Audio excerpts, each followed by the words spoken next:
Ladies and gentlemen, it is Tuesday, November 18th, 2025. Here's what's coming up on the Owen Report today.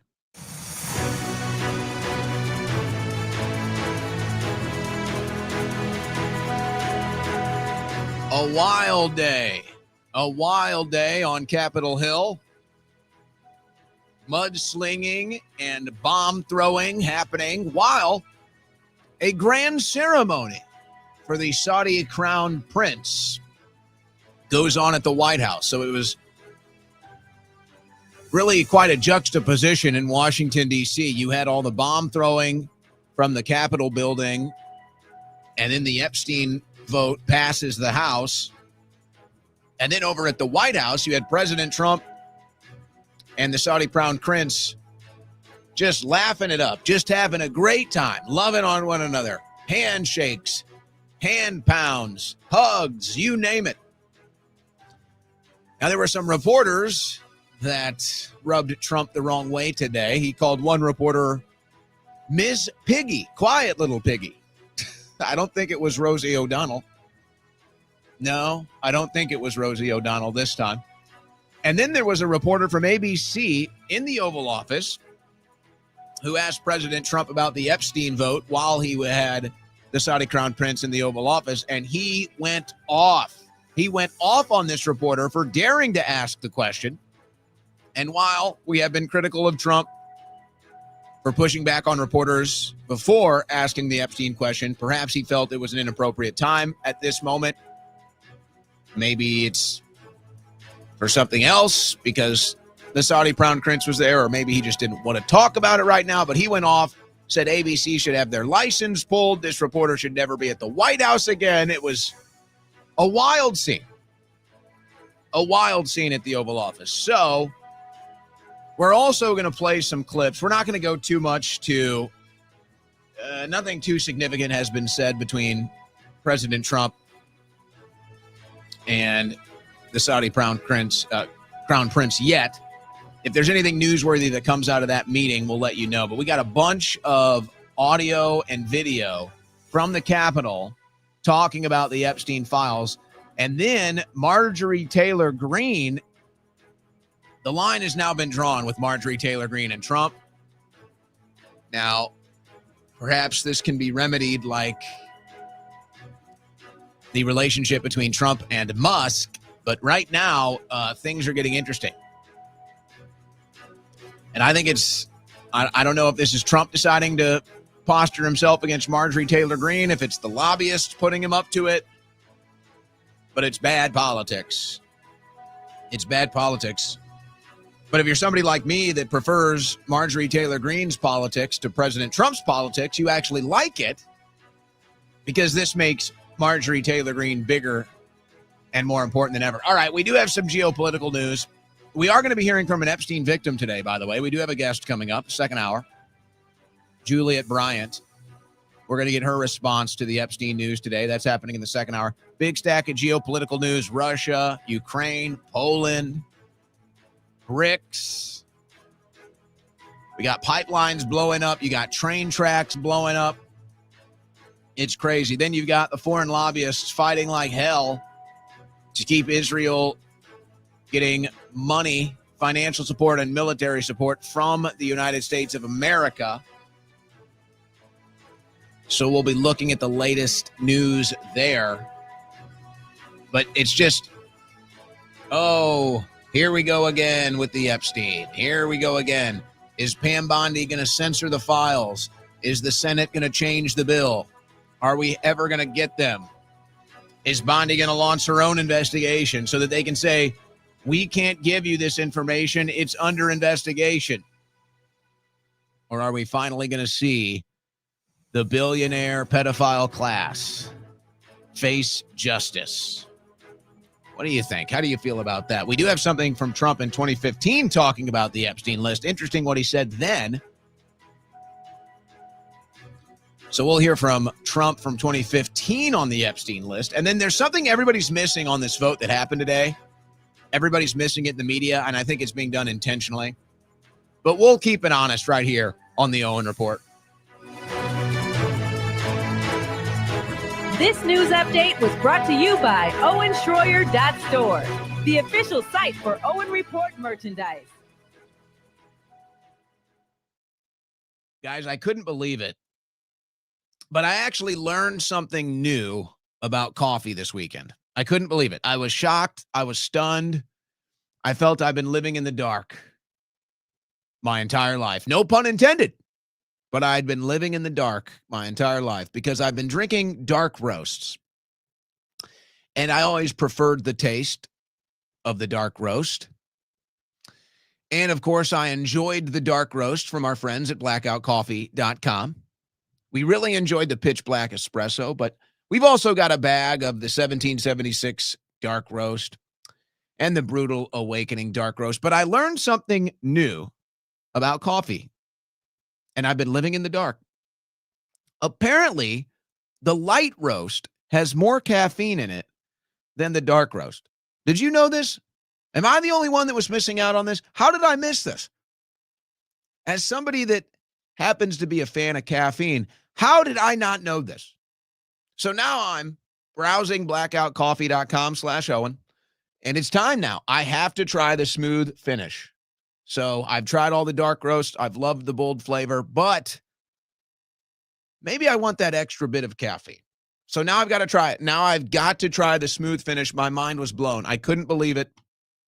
I'd been shorting myself. I'd been shorting myself on my caffeine intake all of these years, drinking the dark roasts, thinking that had more caffeine in it when it was the light roast the entire time.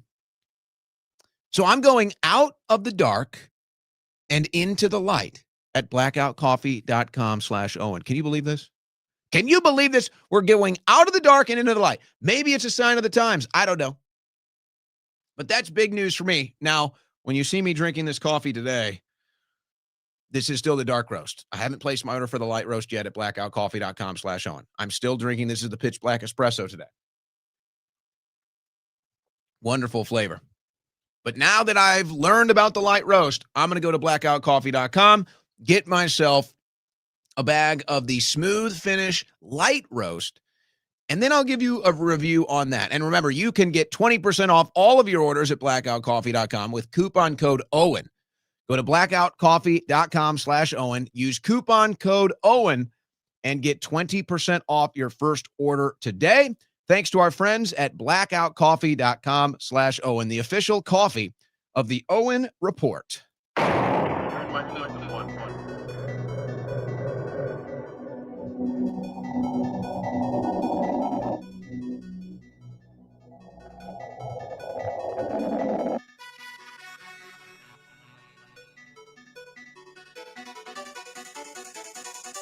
You found your political compass, the Owen Report. All right.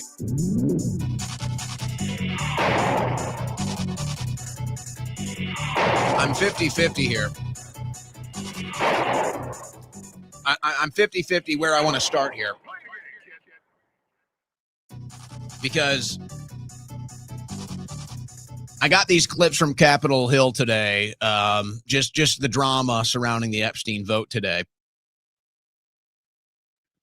And if you're watching all the right-wing news outlets today, they're completely missing a huge story. And I understand the whole thing is kind of misconstrued, so it's easy to miss it. But, like, here's an example. Because I just want you to be informed. That's all. I just want you to know what's going on. And so I'm seeing this as, it's all over right now. I mean, it's literally, except I guess CNBC covering the market drop off today. Everything else is all about Epstein. And now they're talking about the Senate is even considering voting today on the bill. It looks like Marjorie Taylor Greene might be live. You've got Paulina Luna live. Maybe we pick some of this up live. The drama around this is epic. And when we think about the potentials, what this represents, it's, there's a reason why it's so epic. There's a reason why people are talking about it. Are we talking about the elite billionaire pedophile class finally facing justice? Is that what we're talking about? Is that what we're looking at? Is the Senate going to stop it? Is the Senate going to redact it? Will the questions finally be asked and answered? Will we finally understand what was going on at that island or Zorro Ranch? What was in Epstein's black book? What was the blackmail operations? Who was he working for? Will we actually get these answers? Well, you had a large group of Epstein survivors at the Capitol today. We're going to have an Epstein survivor as a guest coming up in about 50 minutes. It almost seems surreal. It almost seems surreal because the weight of the potential of the Epstein files, full transparency, is Pam Bondi ready to carry that weight? Is Kash Patel ready to carry that weight? Are they ready to do what needs to be done? Because it would seem the answer to that is no. No, they are not. And maybe that's why some of the stalling. But so I'm 50-50. Do we go to the Capitol and do we cover all the audio and all the drama today around the Epstein vote?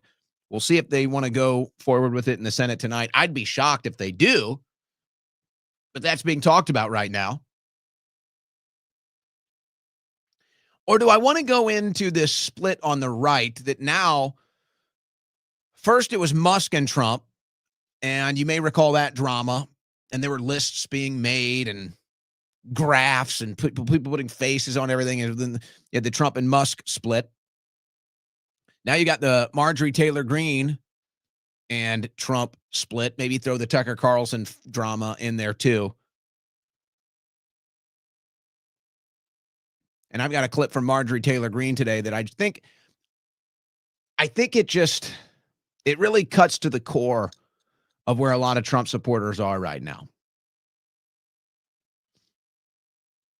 And I think I understand the way Trump operates after covering him for 10 years. I think I understand the way he operates. So it's like I understand what he's doing. Maybe part of the why he's doing it. So I get from Trump's standpoint is he's just making decisions and going with them.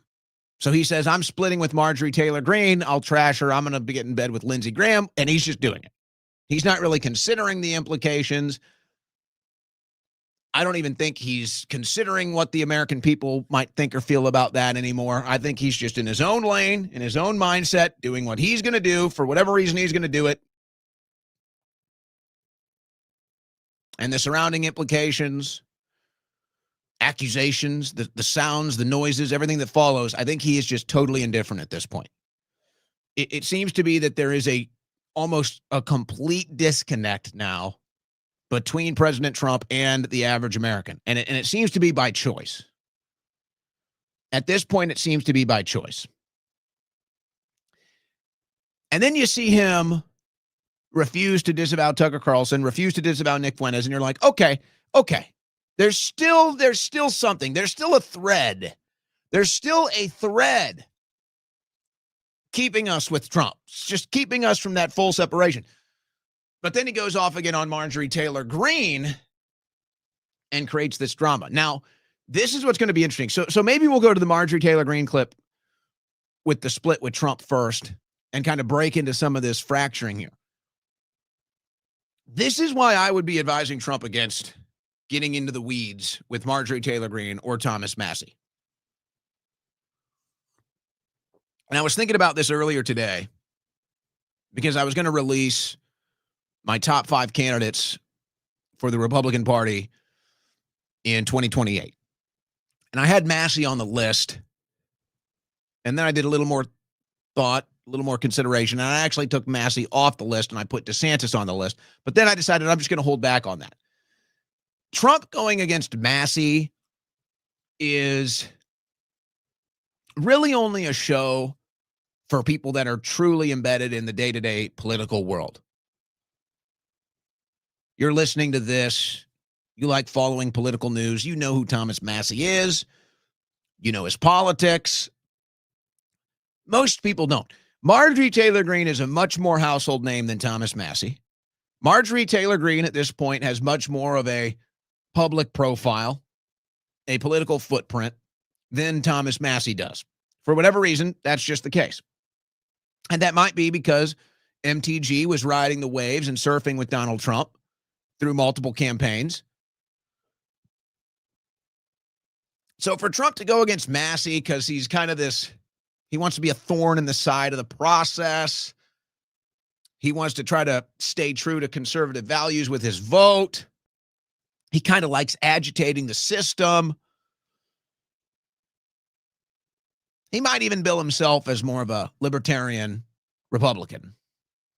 Maybe Rand Paul Jr. is a fair way to characterize Thomas Massie. So Trump can go against Massie and not deal with too much blowback. It's a different story with Marjorie Taylor Greene. And I just don't think he's fully weighing the implications. Now, maybe he is. Maybe he has, and he's decided to do this for whatever reason. But now that you've made this enemy out of Marjorie Taylor Greene, now you've opened up a whole new realm of potential attacks. All the different chinks in your armor, President Trump, all the different holes in your armor, all the different Achilles heels. Now, Marjorie Taylor Greene can strike them. And what are you going to do? What are you going to do when you get up in front of the American people and tell them it's the greatest economy of all time? It's not. I got economic news today. It's not good. And you notice how they're pivoting, by the way. Trump was up there today. Now he's kind of being forced to accept it. It's like, yeah, actually, to the average American, the economy is not so good. So he's forced to address it with the media now, and he blames it all on Biden. Now, that'll work. That'll work for the average American. I don't think that's entirely true. I think it's maybe about 60% true. But really, the economic damage was done during COVID when Trump was president. And that's the truth. The big damage, the permanent damage done to our economy was done during the COVID shutdowns. That was done under President Trump. Now, Biden didn't help. Biden made sure to turn that damage into a disaster. But nonetheless, there's a little shared blame to be had. But he's having to pivot now. Now it's no longer, hey, it's the greatest economy of all time. We're all doing great. Now it's, well, it's Biden's fault. So it's the greatest economy ever, but it's also not, but that's Biden's fault. And he spoke at a McDonald's conference yesterday. It was kind of funny. And Trump is definitely, I don't know what's going on. He's got a bad voice or he's sick with something, but he's high energy. They got him hopped up on something. I mean, this was the most high energy Trump I've seen in months. This was the most high energy Trump I've seen in months. And maybe that's because he just loves the crown prince of Saudi Arabia so much. I mean, those two just seem to be loving on one another.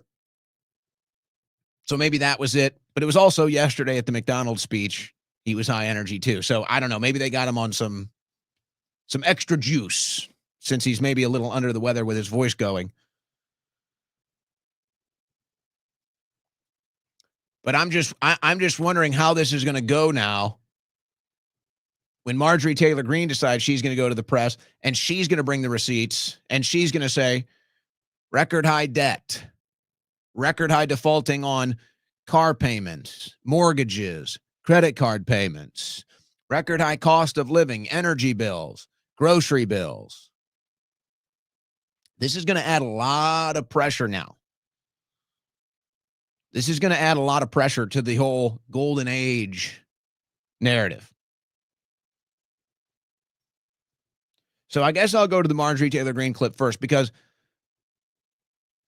I just see Marjorie as the most closely connected to where the average right-winger is in America today. I'd say if there's anything on the left, maybe it's Ro Khanna, maybe it's Mamdani. I don't know. I don't exist in that world. I don't immerse myself in that world too much, but that would be my guess. But in the right-wing world, Marjorie Taylor Greene is now the voice of the people. So I watch this. I have to think, is Trump doing this intentionally? That's how crazy it is. Could Trump be doing this intentionally? And so here's an example. We'll start off light. We'll start off light here, because I'll put my money where my mouth is, and I don't lose political bets. Bill Mitchell responded to my post talking about Marjorie Taylor Greene. He says, we all know that she's auditioning for a gig on CNN after she loses her election in 2026. So I've offered him to a friendly waiver here. Yeah, I'll bet on Marjorie Taylor Greene winning if she goes and runs for re-election, which safe to say she will be. I'll definitely place a bet on Marjorie Taylor Greene to win in 2026. And you know what? I'm not a fan of parlays. I think parlays are bad bets. I'd parlay it with a Thomas Massey victory too, Bill. If you're interested, of course. You can shake hands. We can cut that deal. We can get it done. But it's just like, how out of touch are we here in the MAGA world? If you don't understand Marjorie Taylor Greene is popular, if you don't understand Thomas Massey is popular, if you don't understand Marjorie Taylor Greene is now more of a vocal representation of where the average right ringer is at than President Trump. And I was talking to people last night, and I'll get to the clip after this. I was talking to people last night that I know have similar politics as I do, as you do. And I said, what are your thoughts on Trump right now? What are your thoughts on Trump? And the best response that I got was, I'm still holding out hope. That was the best response I got. I'm still holding out hope. Most was negative. Most was down, negative, don't like him anymore. No one was positive. The best I got was, I'm still holding out hope. Just a short little poll of, let's say, probably about 10 people I talked to yesterday, just to ask them, hey, what do you think about Trump? I'm just kind of asking people for my show. They said, oh, well, here's what I think.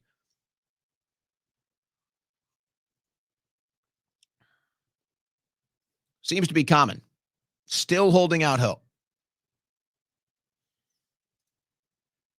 And attacking Marjorie Taylor Greene is not going to help your approval ratings, President Trump. It's going to hurt them. And making an enemy out of Marjorie Taylor Greene, you're going to ultimately end up making an enemy out of many Americans that are thinking and feeling exactly like her. And now they have a voice. And now they have righteous indignation. And now they have a leader. So again, as somebody that's kind of not liking the way this administration is going, looking for more of an America first, America only, patriotic voice, representation in D.C., continuing to push back against the system, no matter who's in charge, no matter what party wins. Now we have a leader. And it's Marjorie Taylor Greene. And you have to understand something about the political world. Most people in the political world are just followers. And when they see something popular, they latch on. And I've got examples of this. All these new people wanting to lead MAGA, be the new voice of MAGA. I did a little research. Others have done a little research. It's incredible. Almost none of them have ever supported Trump before 2024. It's like you're batting 1,000 on that. It's like, oh, here's this person I've never heard of trying to gatekeep MAGA. Go find out. Did they support Trump in 2020 or 2016? Nope. All of them. You're every single time base hit up the middle. No wonder they're so out of touch. No wonder they have no clue what's actually going on in the grassroots. So now Trump is insulting Marjorie Taylor Greene. So she is at the Capitol earlier today. That's what. And she's speaking, and she responds to these attacks. And I'm telling you, these are, this makes Marjorie Taylor Greene more powerful than she's ever been. Do not underestimate this, folks. And it's so big, it's like hard to believe that Trump isn't doing this intentionally. That's how big this is. Do not doubt me on this. Because now you've opened up the chinks in your armor. You've opened up the holes in your armor.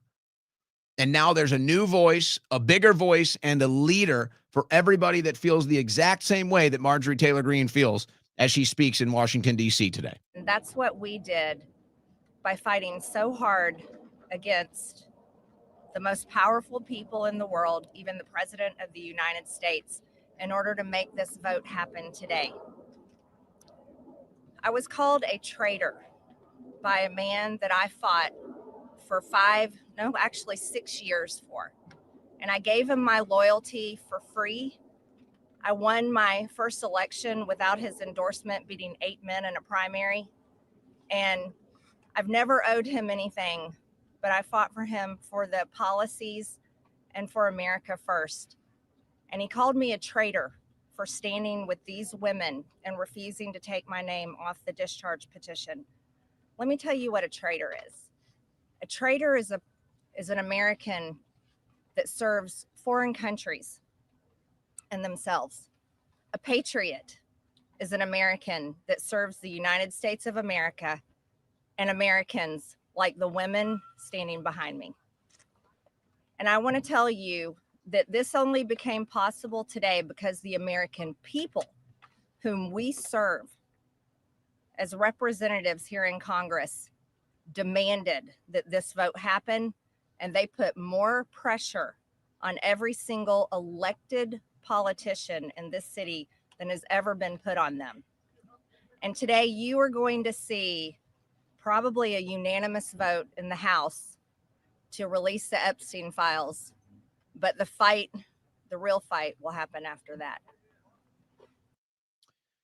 Now, the only person that voted against it was Clay Higgins, and he said it was a principal vote because he doesn't want, I guess the best way to translate it is he doesn't want the full release because he's afraid that it will cause harm to innocent people.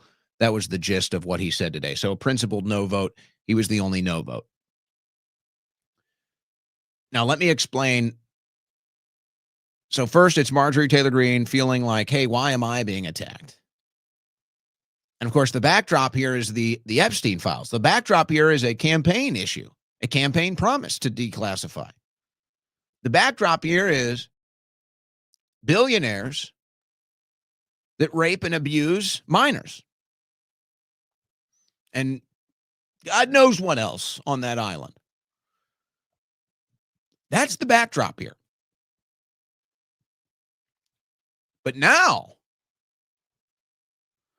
Marjorie Taylor Greene feels like she not only has to defend herself against President Trump, but she has to go on the offense. And it looks like that's what she's going to be doing. So what are you going to do?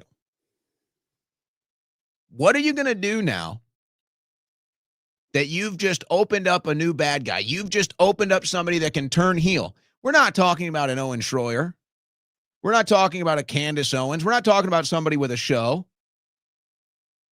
We're talking about somebody in Congress who happens to be one of the highest approval ratings, who happens to have one of the highest liberty scores, and who happens to have one of the biggest profiles.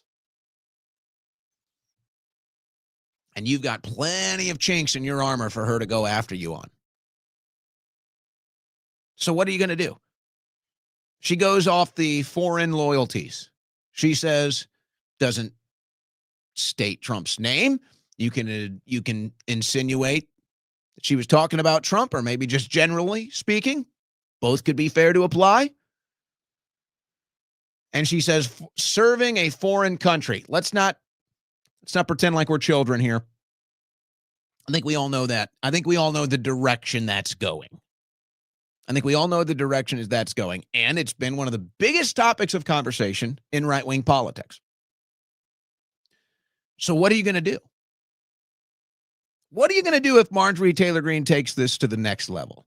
What are you going to do now if the issue of Israel becomes a talking point inside the halls of Congress? Mostly now it's outside the halls of Congress. Mostly now the only chatter you hear from inside is the defense of Israel. But it's all changing very fast. And the Democrats, the new generational Democrats, they made the decision, folks. They're going for the leadership.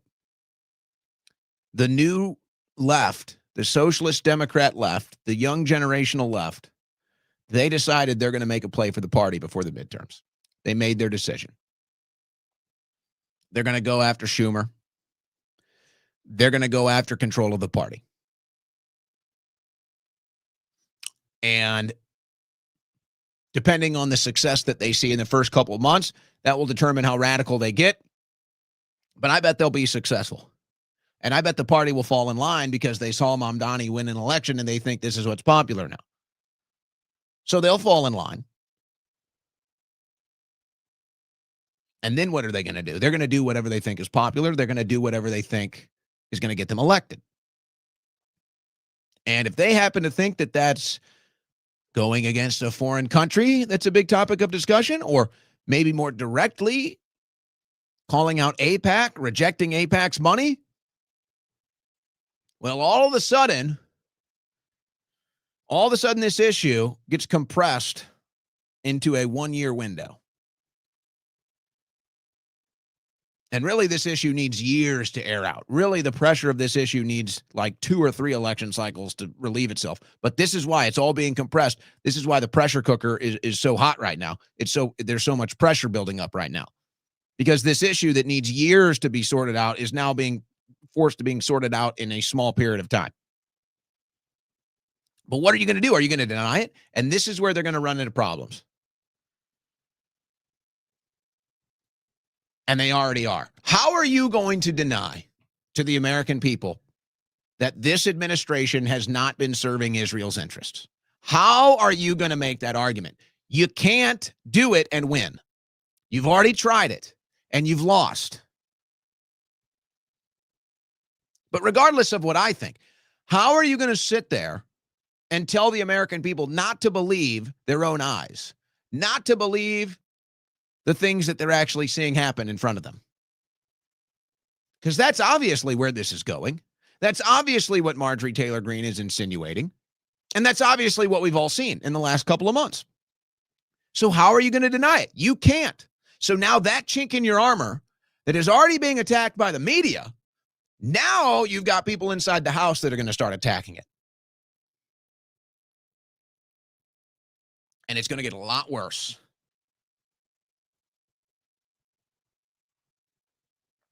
Going to get a lot worse. Now, I don't know if we're going to see a Republican Party that runs on the issue of Israel in the midterms. You might see it here or there.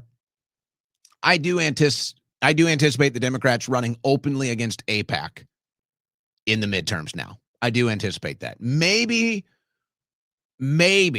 depending on the success of the new generational left taking over control of the party and taking over the party's agenda.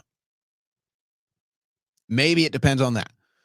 But I think it all happens now. I think it all happens in the next 3 to 4 months. And I'd say by spring, definitely by summer, Democrats trying to get elected will openly campaign against AIPAC. Now you've got a potential situation on the other side with Republicans maybe doing the same thing. Now, I don't know. Is it a winning issue for a Republican on the right yet? I don't know. But we might find out. We might find out with Thomas Massie. We might find out with Marjorie Taylor Greene. And we might find out in the next 4 to 5 months. I just don't see how you can deny this. I don't see how you can deny. You can't. Unless you're asking people not to believe their own eyes. And that's what they're asking you to do, but it's only going to get worse. It's only going to get worse now that there's somebody on the inside, and a coalition, you might even say now, on the inside that has been forced to posture themselves against Trump. And Trump put him in this position. He put him there. And it's amazing watching the right wing completely miss this. I just lost my page here. Let me see if I can pull this back up.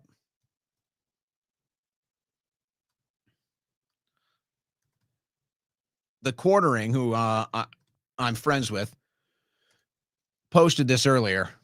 I just lost it on my screen. It might be gone now, actually. I think he took it down.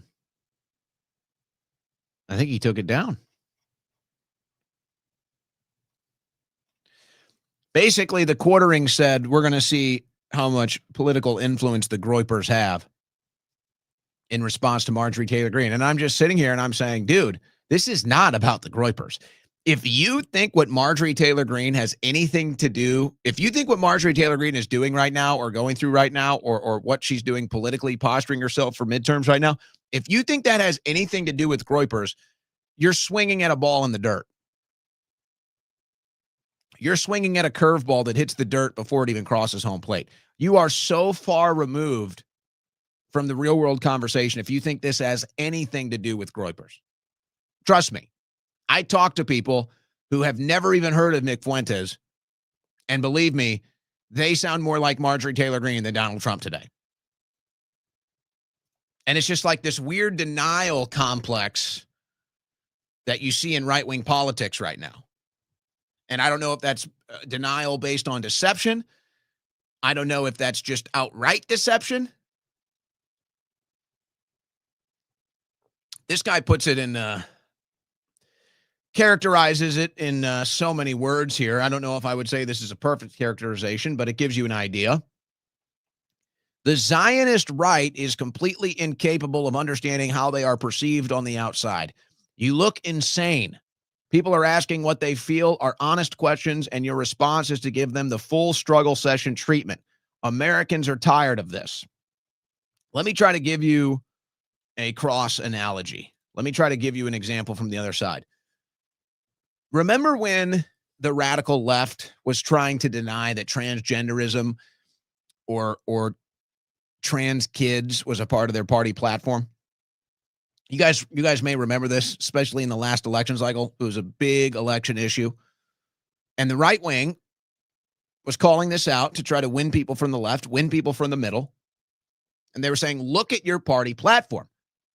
You guys promote trans kids. And the Democrats would come out and say, no, that's not a party issue. That's a minor issue. Nobody's talking about that. Not a big issue. So they tried to act like it wasn't their issue, but we all knew it was. They all talked about it on their campaigns. They all posted the stickers and the flags and everything else. Some of them attended the events. It's the same thing on the right with Israel. They sit here and they tell you, oh, Israel has nothing to do with this. Oh, Israel has no influence. Oh, there's no dual loyalties here. But then what do the people see? They see Israeli flags everywhere. They see our politicians traveling back and forth from Israel constantly. They see the big digital social media influencers back and forth from Israel constantly. They see foreign policy and now domestic policy that benefits Israel exclusively. And you're just saying, hey, Israel seems to be a major benefactor of this administration. What's up with that? And they, how dare you, you anti-Semite, you Jew hater? What the hell's wrong with you? And you're just like, dude, you're literally standing in front of an Israeli flag right now. Oh, you conspiracy theorist, Tucker Carlson, Qatari paid agent, Groyper, Hitler Wiener. And you're just like, dude, they literally just gave Israel $20 billion. We literally bombed Iran. Netanyahu's been here 4 times. Israel flags are flying everywhere. What are you talking about? You're making it up. You're a conspiracy theorist. You have Israel derangement syndrome. And it's just like, it's just right there in front of you. Everybody can see it. It's the same thing with the left. That's not a trans kids is not a party platform. They're parading with trans kids. Trans kids is not a party platform. They're organizing events and protests and promoting trans kids. They're waving the trans flags. Their own kids are trans. And you say, hey, that's a platform issue for the left, trans kids. And they say, no, it's not. And it's just trans kids running around everywhere. You're like, what? And by the way, the same phenomenon happened on the left. I did an hour-long podcast earlier today with, you may remember the bold lib, Angela Balcamino. She's a liberal. She's a lefty. And she noticed the same thing with the left on some of these other issues, how she'd be like, hey, I don't like that. Why is this going on? They say, that's not an issue. She's like, what are you talking about? You're literally here parading around with trans kids. I said, no, we're not. It's like, well, you're not prioritizing Israel. That's literally an Israel flag on your lapel pin. I'm not prioritizing Israel. That's literally an Israel flag flying higher than the American flag in your office. So yes, you guys look insane. You look like you're lying. You look like you're trying to cover something up. You look like you have something to hide. And then it's just the average American who doesn't think negatively about anything or anybody. They're just making a neutral observation, and then they see the attacks and they say, okay, this is strange. It's really just normal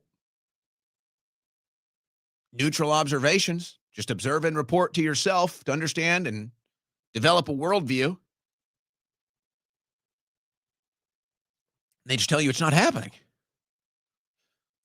And then if you don't believe the party propaganda, if you don't quit believing your own eyes, your own ears, then they call you names, they kick you out, they blacklist you, they try to censor you, gatekeep you, and you're just like, okay, you guys are psychotics.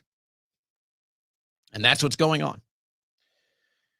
Now, I'm going to go to some clips from the Epstein hearing coming up now. That's what we're going to do. We're also going to go to a clip from Donald Trump in 2015 when he had just started campaigning for president and the Epstein list was brought up. It's interesting. It's interesting to go back in time and listen to what people said then, and then you listen to what they say now. You know, that's always an interesting thing. So with that, we got that coming up. First, I got to tell you, our friends at mypatriotsupply.com/Owen, ladies and gentlemen, they have a Black Friday survival special. But here's the problem.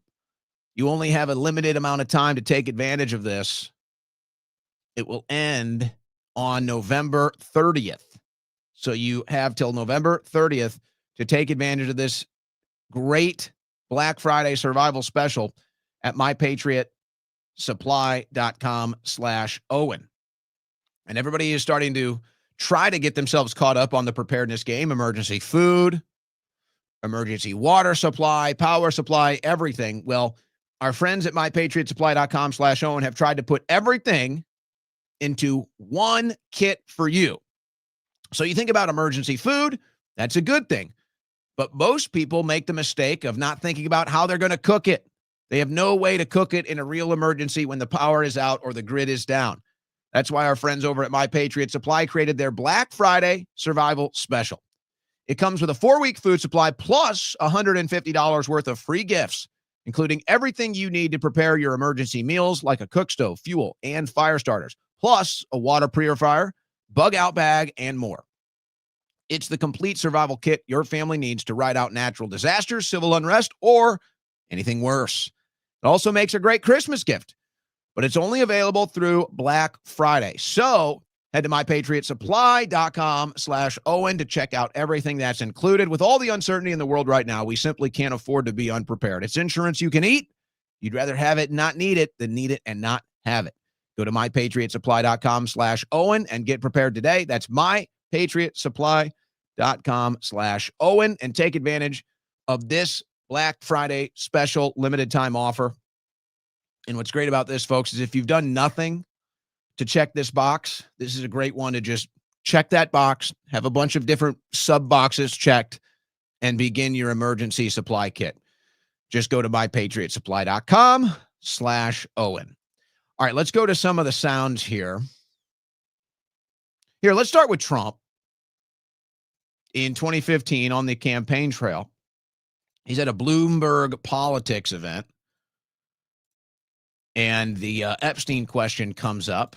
Let's listen to President Trump, campaign trail 2015. You raised the question of Jeffrey Epstein in your remarks about in the Q&A. Well, I think he's got a problem. I mean, what do you think the problem will be? I don't know, but that island was really a cesspool. There's no question about it. Just ask Prince Andrew. He'll tell you about it. The island was an absolute cesspool. So, the Clintons are friends and he's of been yours, there right? for many times. Friends. Well, I can't say friends, but I know You're friendly. You know them. They play at my clubs a lot. I have clubs, and everybody likes to play at my clubs. Are you saying there's a political problem for her if she runs for president? It could be a political problem. Look, he could be a political problem. Right now, he's Teflon, and right now, maybe not. But he could end up being a political problem. That's one question. You raised the question of Jeffrey Epstein in your remarks about in the. So he nailed Prince Andrew, and of course, he's talking about Clinton's involvement there. And see, this is why it's so crazy when you go back in time. This was the stuff that at the time, the right-wing establishment hated about Donald Trump. They hated the fact he would dare bring up the Epstein list, dare mention Hillary and Bill Clinton involved with it, dare mention Prince Andrew involved with it. They hated him. This is why they tried to stop him originally in 2016. This is why we supported him. Now all the people that tried to stop him, now they support him. And now he seems to not think the Epstein files are important. But I want to go to the Hill. Now we're going to be joined by Juliette Bryant, an Epstein survivor with her story. And I think she's got some other news that she might want to talk about here. We'll see. But let's go to the Capitol and let's get some of the sights and sounds before the vote, the Epstein files vote that passed in the House today. Here's Ro Khanna. Good morning.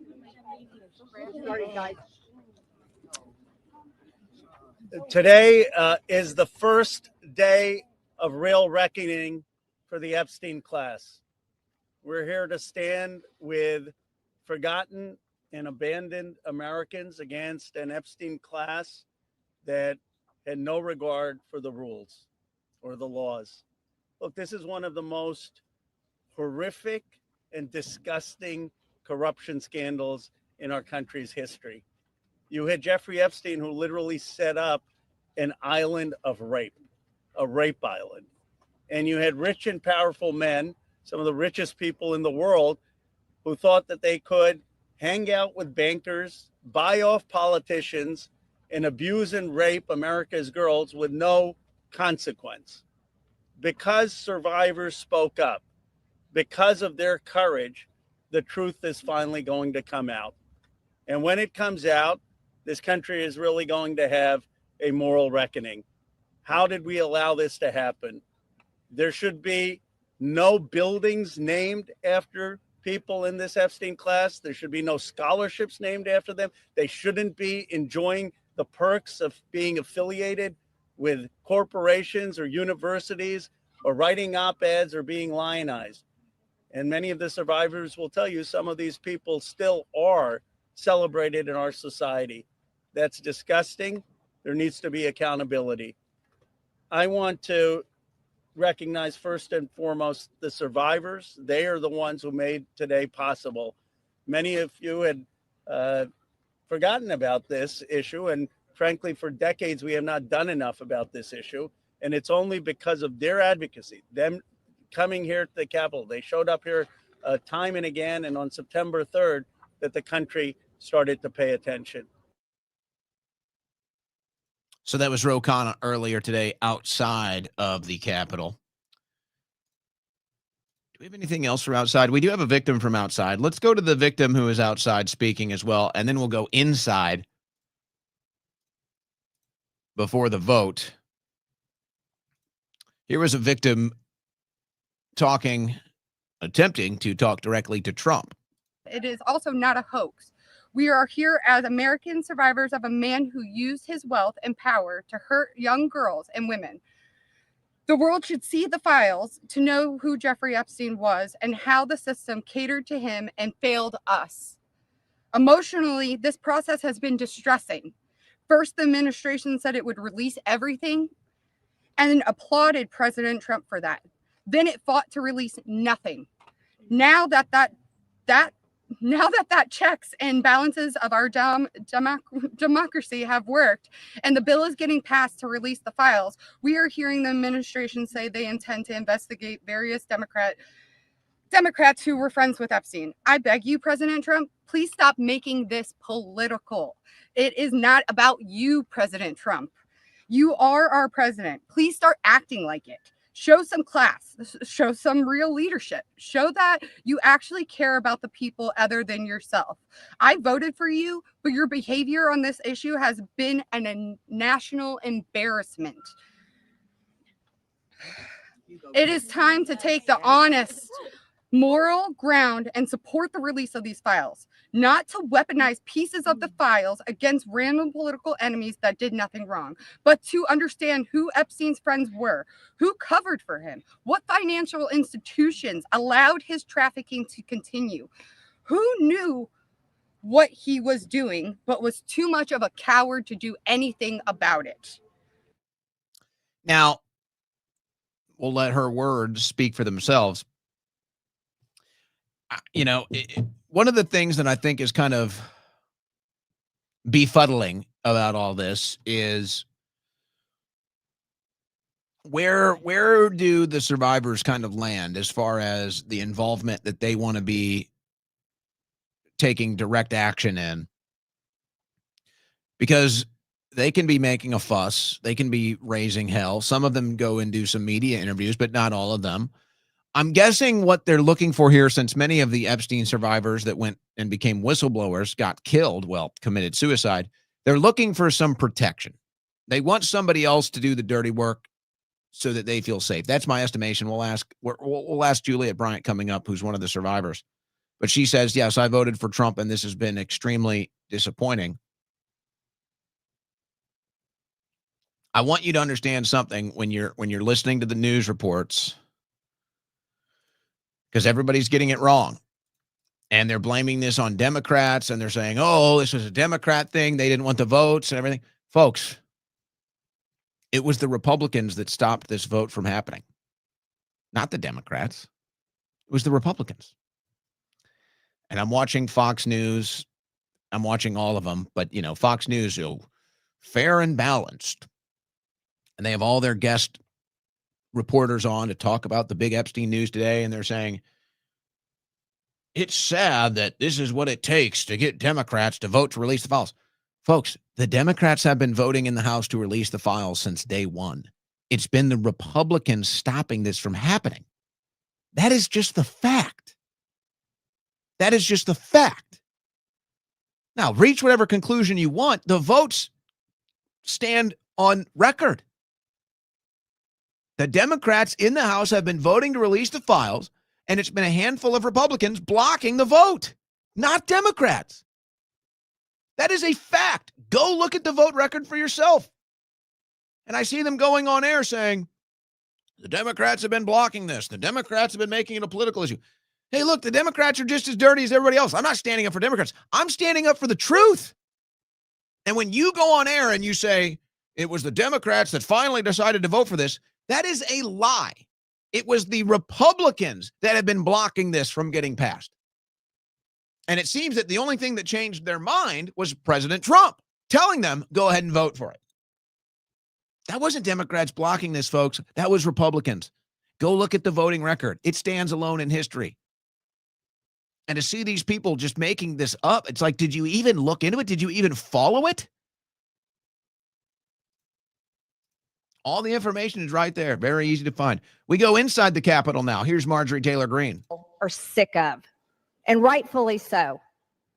Now, where does this go from here? The question will remain, will the Department of Justice release all the information? Will a judge in New York release the information? Will the CIA release the information? And will foreign governments release their information? Or will this continue after this vote today be a cover-up of the rich, powerful elites that bond together in sex and human trafficking abuse and all types of global business that enriches them but never serves Americans? The American people will know, and the victims Actually, the survivors of Jeffrey Epstein will know because they know the list of names. And I remain dedicated to my promise to read those names here on the House floor if those women ever find them in a place that it needs to be done. I yield back to Mr. Gentlelady Massey. from Georgia yields back. Gentleman from Kentucky reserves. Gentlelady from North Carolina is recognized. So now you got Marjorie Taylor Greene, who gets to posture herself politically as the anti-establishment candidate on the right. And she can take it as far as she wants now. She can take it as far as she wants now. And I would say, this is not my opinion. I would say this is where my polls are at. I think MTG is number 2. I think she's number 2 potential candidates for 2028 for the Republicans. I think number 1 is still J.D. Vance. I still stand by my final declaration that at this rate, nobody from this administration will be electable, but we're not quite there yet. J.D. Vance is still the number 1 candidate. I think number 2 is now Marjorie Taylor Greene, and she can take it as far as she wants, but she now gets to posture herself as the anti-establishment right wing, which is on the rise, which is gaining momentum, gaining popularity. And if Trump decides he wants to start a war with her, and if Trump doesn't want to deliver on a lot of the things we elected him to do, then this just gives Marjorie Taylor Greene all of that power, all of that momentum. Let's go back to the Capitol for one more, and then we'll get our guest, Juliet Bryant, on. This is Thomas Massey at the Capitol earlier today. I want to thank the generosity of Jim McGovern, Representative McGovern, for granting us this time. I'm embarrassed for my own party today. I'm embarrassed we withheld swearing in a duly representative of the people for 49 days just to avoid this vote that's finally going to happen today. I'm embarrassed that my own party isn't going to yield me time to debate this, even though they say they support it and I authored it. They don't even want to yield me time to debate this during the bill debate. But I'm thankful. Let me tell you who I'm thankful to. These 3 brave women, Marjorie Taylor Greene, Nancy Mason, Lauren Boebert, they have been threatened. They have been intimidated. Physically, politically, it's disgusting. And not by the far left. They have been intimidated by people in our own party. And for what?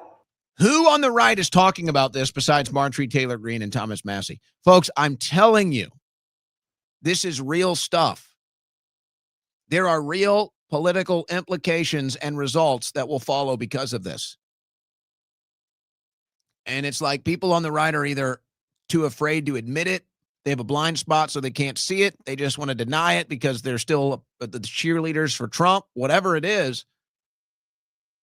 Everything Thomas Massey says is right, and he's not the only one. It's Marjorie Taylor Greene. It's Thomas Massey.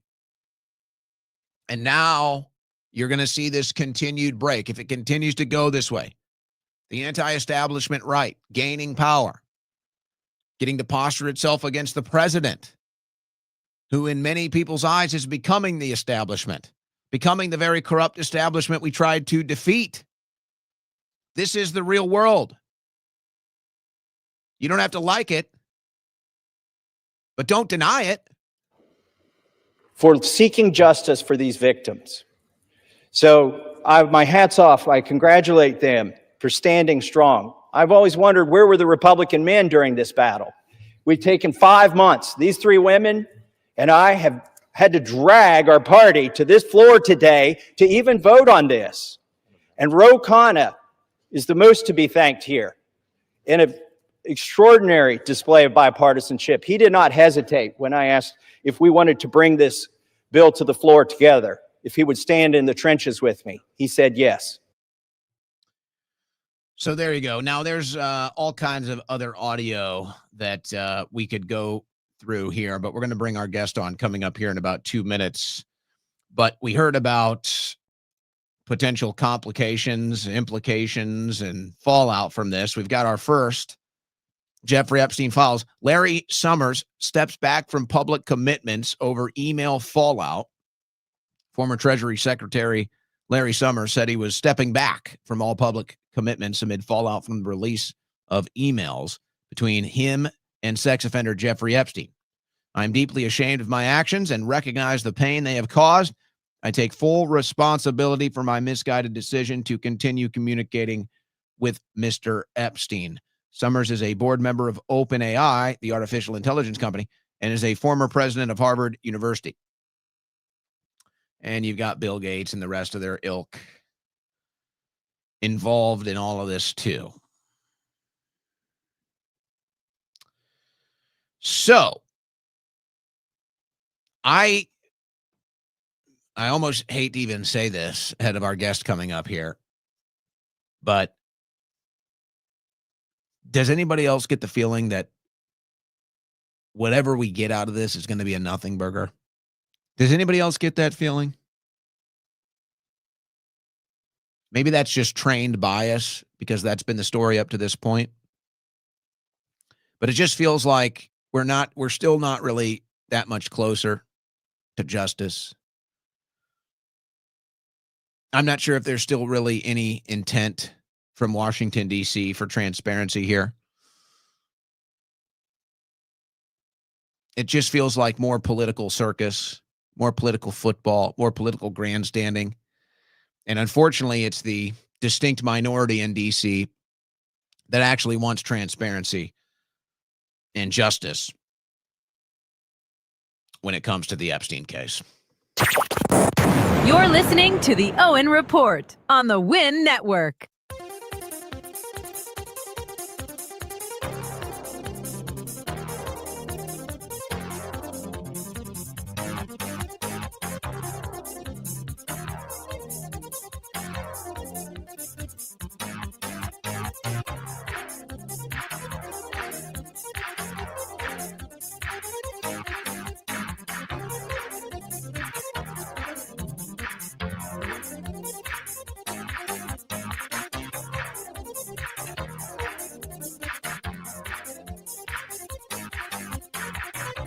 Navigating between the sane and insane. It's the Owen Report with Owen Schroyer.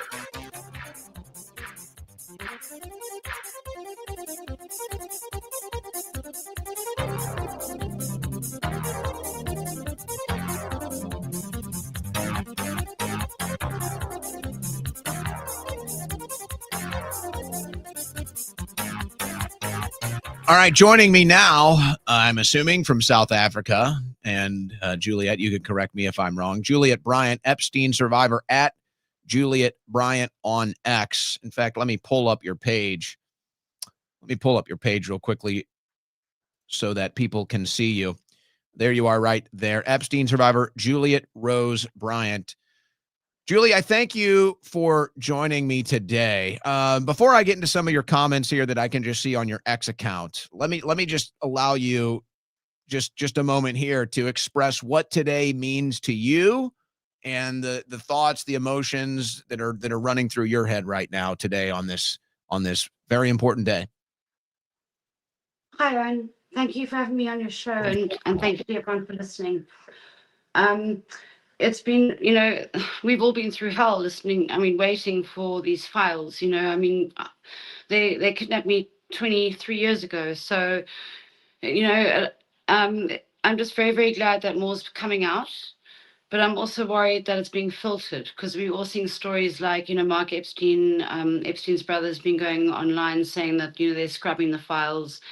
And I do think that there's some stuff coming out, but I think there's a lot more that needs to come out. And I think what we need to look at here is the financial transactions. It does seem that is part of the story that gets skipped over.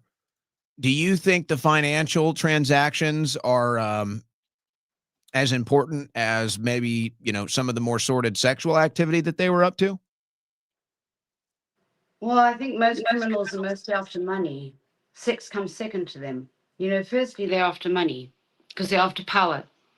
And I think people need to look into the financial transactions. For instance, there was $1 billion worth of human trafficking between Epstein and JP Morgan's accounts. I think that needs to be investigated very thoroughly. They paid $290 million to the victims for trafficking, yet very few of the victims were actually on the flight logs. I'm not saying at all that these victims don't deserve the money. I think all of them deserve it. But I think that this also needs to be looked into. There's a lot that needs to be looked into. We've all been lied to. It's quite clear. And thank God they are releasing more, but it's happening slowly. You said earlier on your X account, tears are streaming from my eyes. What a relief. Yeah.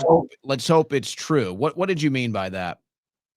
Well, I just really hope that I am very grateful that there has been a bit more transparency recently. There has been more of the emails released, more of the truth released. And I'm just hoping that more and more will come, because I think that what we need to actually look into here is who was Epstein's boss. He refers to a boss. He refers to his house and his aeroplane as the house and the plane. So it's quite clear that they didn't belong to him. So what we need to do is find out who this boss is. And what I've been realizing is I think it's Bill Gates. I mean, I don't know. I'm just, it appears that way. Because where is Bill Gates? Why has he been so quiet with all of this? Because I know he used to go to Epstein's house once a week for tea. So where is he? Why has he had nothing to say about Epstein? Why did his wife divorce him over it? I think he's the one we need to look at here. Well, also another thing is, sorry, and I didn't mean to interrupt. The lawyer who represented me, David Boyes, he also got Bill Gates on the stand. The man who ate Microsoft. So it seems like these lawyers, there's a lot more going on here, and it seems like they're after Bill Gates, if you ask me. Sorry to interrupt. Well, of course, we know Zorro Ranch, the New Mexico property that Epstein was allegedly trying to clone himself or seed the human race, were some quotes that we saw coming out in the press. Allegedly, Bill Gates had some role in whatever was going on at Zorro Ranch. On Bill Gates, now Bill is all of a sudden he's against all the climate change alarmism. He's dropping all of that. He is cozying up to President Trump. When you see that stuff, do you think that is indicative that deals are being cut? Do you think it's indicative that Trump is bringing them in to cut deals? What goes through your mind when you see Bill Gates running around in the Trump administration? Well, I didn't actually know he was involved with Trump, to be honest. So thank you for enlightening me on that. But I just think a lot of these criminals all run in the same circles, and there are many branches to the organizations. And I think what's happened here is that the criminals have started fighting each other. That's all that it can really appear to be, with everything that with Epstein being exposed, because when I was taken there, I thought that no one would ever know what was going on with these people. Because Epstein told me he was friends with Fidel Castro. He used to be on the phone to George Bush and Clinton. And he didn't really do much work. Epstein, sorry, I know I'm jumping subjects here. But it's quite clear that these criminals were up to a lot of dodgy stuff. And I think that the Epstein business, I think it was more like a boys' club, like all the properties, because also the properties were all decorated in very different ways. And, I've met many rich people over the years, and I can see that most people have like a certain style, but there was no certain style among those properties. So I would say it was like a boys' club, and Epstein was the one who was blamed for it all. But I think that, there are even stories now that they're saying that Epstein was just a clone and Maxwell owned him and he was just a clone, which is like, it doesn't actually surprise me because he was very weird, and we know that cloning is real. Apparently in 1997, Bill Clinton banned human cloning just after Dolly Sheep was cloned. And a lot of people are starting to wake up to also the fact that there's something underground there, which is very obvious because, I was taken there and I know from the weird things that happened to me. I can't explain it exactly, but I'm sorry, Owen, what was the other question? I'm so sorry I jumped along there. Well, I can get more into your experience, but let me ask you, let's just address it point blank. Is Ro Khanna's description of what happened on Epstein Island accurate when he says it was for rich, powerful men to hang out and have sex with young female sex slaves? Is that an accurate depiction from Ro Khanna today? Not on top of the island, probably underneath the island, but definitely not on top, because I didn't see any girls being trafficked to other men. I was taken to all the properties. The only people I met there were scientists in Michael Bay. I was also taken to Bill Richardson's mansion in New Mexico, and him and the vice president came out and looked at me and another victim and shook our hands and looked us up and down, and then they went into a big room But I was never made to have sex with any other man other than Epstein when I was taken there. And, also they opened up the whole trafficking case saying that, Sarah Ransom and Virginia Gifford had sex with Alan Dershowitz, but there's been no cases there. And, Virginia Gifford, God bless her soul, retracted her statement. And, then Virginia Gifford had the lawsuit against Prince Andrew and was given 12 million pounds. So if there were more girls who've been molested or sexually abused by powerful people, you would imagine there'd be more lawsuits. I mean, it would make sense, right, Owen? So then what do you think the story is? What do you think we get out of this? Well, it's obviously a big cover up, and I don't know how it's happened this way, but it's actually a relief because it's about time that people started to realize the truth that we're all being lied to. We're being run by a false government. A lot of them are pedophiles, and they're not even human. I mean, I saw Epstein shapeshift into something. People, and I'm actually very glad that now there's more coming out about that because, I said this like years ago, and people were like thinking I'm mad or something, but I saw it, and I can't help that I saw it.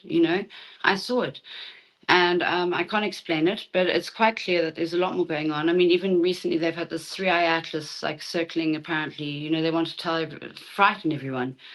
And 3-eye, I realize it's like the third eye.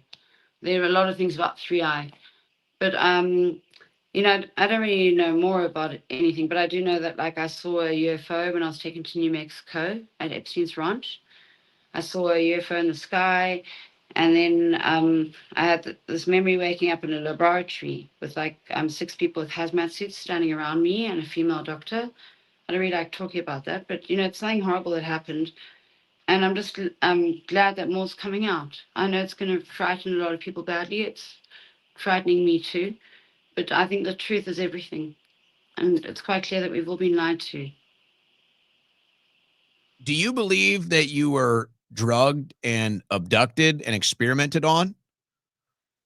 I don't know if they drugged me, but I wouldn't be able to say because, I've never really taken like hard drugs. So, but I think I would have known if I was feeling in a different state. I think these people are capable of a lot more than what we realize. Like as I was saying, if they cloned a sheep in 1996, then Bill Clinton banned the use of federal funds for human cloning. Then I met Michael Bay on the island. I'd like to know why his name's being kept out of this as well, because there's more that happened with him. When I was also taken to LA after this, and he took me to his house and tried to have sex with me, but I got away from him, thank God. So if he wants to speak about that, we'll go into that next. But the man who made the Transformers, he's he lied about meeting Epstein, but he was there, and I saw him there. So that's a big question because to ask, because he made the movie The Island about human cloning, and the movie came out in 2005, with Scarlett Johansson and Ewan McGregor, and I met him there in 2004. So all these years later, after being given settlement money and having time to step off the hamster wheel of life and be able to actually do more research, I started to realize there's a lot more weird stuff going on here. Especially when he lied. That was a big red flag because he should have just said, no, he was there, but he lied because the people from the Daily Beast contacted him and he was there. So he's a liar. And also he met with the CIA, much like Epstein worked with the CIA. Robert Maxwell and Leslie Wexner apparently worked with Mossad, CIA. Epstein even told me he worked with CIA. Before I was sent home the first time, he told me he had my family's name on a list. He said he worked for the CIA. And he told me that a girl who accused him of rape, he had her sent to prison. He had drugs put in her apartment and had her sent to prison. So I was just very frightened of them. And I mean, it's quite clear that there's a big cover up. And as far as the files being released, I think they're releasing them to some extent, but I think a lot of powerful people are being very much protected, such as Bill Gates, because I think we need to look into that. Because, one of Epstein's assistants told me he was there every week having tea. So I think that's something that's worth looking into. What do you think will be in these files? What kind of justice or hope can they offer the victims that were in DC today? Well, hopefully the perpetrators get caught. But unfortunately, the perpetrators own the news. And they own the people. Even like Epstein's brother said today that they're filtering the files. So, that's a bit of a red flag, isn't it? They're probably going to filter them to suit their needs, because there are a lot of people involved here, but they'll expose who they feel like exposing. I suppose like this whole thing with Trump, and it's so ridiculous saying that Bill Clinton gave Trump a blowjob. It just like actually just, it puts everyone's minds in the gutter, and it's such a load of bullshit. And I don't know how anyone even believed that in the start. People need to read very clearly in between the lines. I think that's the biggest thing here, is that people need to stop looking at what's put in their face, and they need to actually do more research. Sorry. Well, I think the answers that the American people are looking for. My mom's looking at my little boy. Sorry. Thanks, Owen. I think the answers that Americans are looking for here are, was there some sort of a blackmail operation that Epstein was running? Did the island have something to do with it? And was this operation compromising our politicians, media figures, celebrities, bankers, scientists, whatever? I think that that's the major story that people are trying to get answers on. Okay. What would be your response to that? My response is that they are doing genetic experiments. They were taking our eggs. Do you mind giving me a 1 minute break? Go ahead and figure that out. All right. That's about fitting, I guess. We'll let Juliet figure that out. Mike Johnson giving updates on the vote, nearly unanimous vote today. All right, let's see if Juliet is ready. You got your situation taken care of here? Yeah, I do. I'm so sorry. Single mom, but what I have realized is that it's most likely that they were taking our eggs, and that they've got an underground thing going on, and as far as the human trafficking goes, the way they also used to move every 3 days from country, from place to place, they were definitely moving something. So, also I work up in a lab. Also, Epstein gave me a sort of pelvic exam before I was sent home from New Mexico. I didn't realize it at the time, but after doing a lot of research, I've realized if these bastards really do drink adrenochrome, it would make sense for them to have their own farm of humans. So I really think that that's what's going on. I think that underneath New Mexico and underneath the island, perhaps even underneath New York, let's not forget Bill Cosby, Woody Allen, they all live in the same vicinity. Bill Cosby, who was put in prison, he was opposite Epstein's house. There could be something underground. I mean, even in Cape Town, I've heard there are things underground. I won't talk about that right here. But, there are underground things, and there's a lot of stuff going on that people aren't aware of. And I really think, much like Westworld, the movie where they create their own sort of world, even they said that Bill Clinton and Hillary Clinton were spending time on Epstein's ranch. If they could easily, they could take people's eggs, they could use people for sex slaves, they could use them for anything they wanted, for human experiments. Even Oprah, who was on Epstein's island, apparently Epstein owned Oprah's network. When I was there, I was told that Epstein owned King's Network and L'Oreal, the makeup company. And King's Network is Oprah's network. And I looked into it, and it's called King's World Network. And, Oprah was friends with John of God, who also was head up for having a baby farm. And, there are also people like Peter Nygaard, where they were trying to offer people money for eggs. It's even been put out there that they tried to offer Virginia Gifford money for her eggs, to have a baby with her. So what I've gathered is that these people were very likely taking eggs and creating their own farm of humans. Because if someone doesn't have an ID or a name, you can do whatever you want with them. So they basically birth children in secret and keep them on essentially a human farm. Is that what you're insinuating here? Yeah, well, I mean, they could keep them on a farm. They could send them to space. There are many things that these bastards could do, They could keep them underground. Who would have witnessed this stuff that can come forward? Would it be the women that were in DC? Who could provide testimony on these issues? I think anyone who knows more about this would be dead by now. And as we know, within the Clinton administration, 56 friends of theirs have committed suicide. I think anyone who knows more, a lot of people that worked with Epstein have been found dead. Virginia Gifford has been found dead. Caroline Adriano has been found dead. Let's not forget that 30% of the girls who testified against Maxwell have been found dead. And a lot of them were Jane Does. Well, the two of the three that put their names forward are dead. I think these are things that people need to actually look at because it's important. And, everyone's fucking half asleep. Sorry to swear. But, we need to wake up and we need to look at the fucking facts here. Well, tell me. Let's hear the facts. Well, I mean, the facts are that 30% of the girls who testified against Maxwell are dead. Virginia Gaffer and Carolina Adriano, both young girls who were given large settlements, were found dead under suspicious means, if you ask me. I find that very, very disturbing. There are other girls who've been found dead, like Lee Patrick, Ruslana, the beautiful girl they called Rapunzel. There are at least 7 girls that I know of who've been found dead that were taken to the island and stuff. So, that's why I started speaking out on X, online, because the media won't interview me. Like I did one interview with the BBC and they bloody well cut out Clinton's name. They didn't want to put his name there. They said it took away from the emotional impact. So they made it sound like I just hopped on the plane with this random man and went off to the island, and it made me angry because I'm not a fucking prostitute. You know what I mean? Sorry to swear again. But, it's just like there've been too many things happening where like it's just been too much bullshit. Well, here's where I think there's going to be a problem, and I start to see this forming, and I can see it happening after this interview. I can see it happening after what happened in DC today. Eventually people are going to see all the victims and they're going to say, all right, well, when can you guys compile a testimony? When can you guys compile a list? We keep hearing about the victims putting together a list, and yet we still seem to be stuck in this rut, waiting for Congress to act, waiting for the Trump administration to act. Is it fear? What is holding back the victims that we saw in DC? What is holding them back from blowing the story wide open?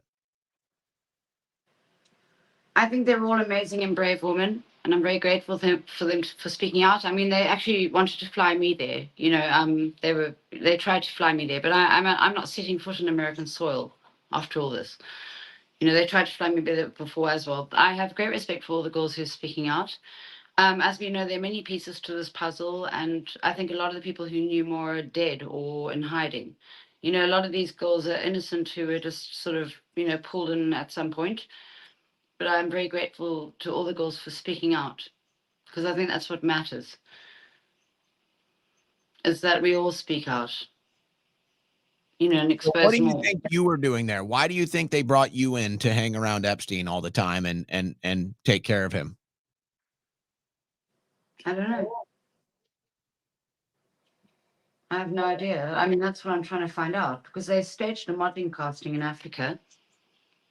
I met them. A woman approached me, Naja Hill, who now works for Fox News, apparently, approached me at a bar, and she told me that she was here with Epstein and Clinton and Kevin Spacey, and she told me that Epstein was like the king of America and his best friend owned Victoria's Secret, and it'd be very good for my modeling career. I mean, let's not forget, this was like 23 years ago. I'm 43 now. This is when I was 20. And, I was very young and innocent. I didn't know what was going on. It seemed like a very legitimate opportunity, of course. I'd never met a celebrity in my life. Do they use? Am I allowed to smoke on here or not? Sorry. Do they use? You've already created enough problems for me today. Do they? Yep. Sorry. Well, do they use the modeling industries? Do they use these fashion industries? Do they use these modeling shows and everything else? Do they use that to recruit women? Is that a common practice? Yes. They actually came for me when I was 14 years old at a market in Cape Town, Elite. I've got a newspaper clipping from 1997. My mother came with me to the casting and she said there's no ways I'd be able to travel. And then I realized later on that, Epstein Elite models, Jean-Luc Brunel, it's all the same sort of syndicate, right? They took me to Paris. I saw a lot of models there, but they couldn't really speak English. So they use modeling gigs, the fashion industry to recruit young girls, and then they kind of mislead you thinking you're going to be a model, and then you end up flying around with Jeffrey Epstein? Yeah. Like they sent me to have my hair made blonde and have my teeth made white. At Fred Fakai, that hairdresser. They sent me for all that stuff before they sent me home. They kept like leading me on, pretending. But I never went for one modeling casting ever. What happens a year from now if there's no, or I guess before I ask you this, what would justice be? What would you consider justice for yourself, other Epstein victims? What would justice be in your eyes? I think justice would be like everyone being happy in the world and no more bullshit like this going on. Just people, governments being fair, everything made fair, taxes taken, less tax, lower mortgage costs, free, like homes for people, food for people. That's what would make me happy. Not seeing people fucking struggling every day. Yes, but that's not answering the question about the, Well, the I mean, Epstein that answers more than that, because obviously I'm saying that involves no pedophilia, no hurting people. Do people need to be arrested? It seems so. I mean, they need their power taken away from them. That's for sure. I think the right people should be put in power, because all you need to do with these assholes is take away their money. So anybody that was involved with Epstein and knew of this should not be in any position of power or influence. No, I would take away their money and give it to the poor, like Robin Hood. I mean, that would be like justice for me. And yeah, I mean, if they've hurt children, then they must be killed. Anyone who's hurt a child must be killed. What do you do? What happens? What happens if we're here in just under a year before the midterms and we still haven't gotten anything from the files? Nothing has advanced. What happens then? Riots. It's already starting. There are going to be riots all over the world. It's quite clear. People have had enough. You think that's going to be a result of Epstein cover-up? I think it's a result of political bullshit and the way they steal from people. But I mean, the Epstein cover-up's part of it, but it's a lot deeper than that. Well, what would you what final words would you leave to my audience and this major development today with the House moving the files forward to the Senate now? There could be a vote tonight. I'd be shocked if there were, but there could be. What is your final word today? Well, I just send everyone lots of love, and I think the most important thing is that we look after our families and focus on our good values in life. And I know we all have our issues, but let's just try to be good people, right? Is that okay? I mean, what else can I say? I mean, obviously, let's hope that the government will get sorted out, which is happening. But most importantly, I think people, and also spend time off your phones. The thing is to look at the stuff that's important. Don't get stuck on TikTok and all this stuff. Focus on what's important. Do your own research. Watch people like Owen. Well, here's my fear, and I've seen it happen with other political issues. I think ultimately the government is going to let us down. And I think a lot of this is going to land on the shoulders of the survivors, the witnesses, anybody that has direct information or experience with whatever was going on there. And eventually, if those people don't speak up, the rest of the world is just going to forget. Yeah, you're completely right. That's why I've been trying to speak up for ages. The media won't interview me, so I had to start speaking on X. So, I mean, I've released all the names I know, and I just hope that the other people do the same. I've been very honest about what happened to me, and I think it's about time others did the same. You know what I mean? Well, I agree. And that's why, I can't imagine what's going through these women's minds and hearts as this is going on. But I feel like there's only so many times we can have them all gathered in DC and still leave with the same questions as before. It's like, I don't have much faith in the government to deliver. And so eventually it's going to come up to human intel and the people that actually saw the things to make it. Right. I wish more of them would speak out, but I'm also very grateful for Thomas Massey. He seems like a good guy. He's self-sustainable. I like the way he lives off the grid. He seems like a good person. I mean, I don't really know much about American politics apart from that, a lot of them are corrupt, but he seems decent. But I don't know him personally. But I just think that the best thing is that we just focus on goodness and look after each other and not listen to all the bullshit we're told. Firstly, don't listen to the fucking news. Sorry to swear again. Rather focus on the truth you know, your inner truth, and also what the truth, like what Owen says and what a lot of other people are saying. Like, find the right people to follow and just realize that you're being lied to a lot of the time, basically. Like, if you see something and you think it's true, just like fact check it 10 times first, right? All right. Well, get back to your motherly duties there. I guess your babysitter let you down today. She let us all down today. I got a bone. Well, you to know, my little boy's power. I got a bone to pick with that deal. That good Lord, Juliet. All right, thank you for your time. God bless, Godspeed, and we'll stay in touch as this drama unfolds. There goes Epstein survivor Juliet Bryant. Well, that's going to be a fun one. We may have to just get rid of this stream after that. So, what else do we have left? Let's take a short break. Let's take a short break here, and let me reshuffle the deck, and we got some news coming up on the other side.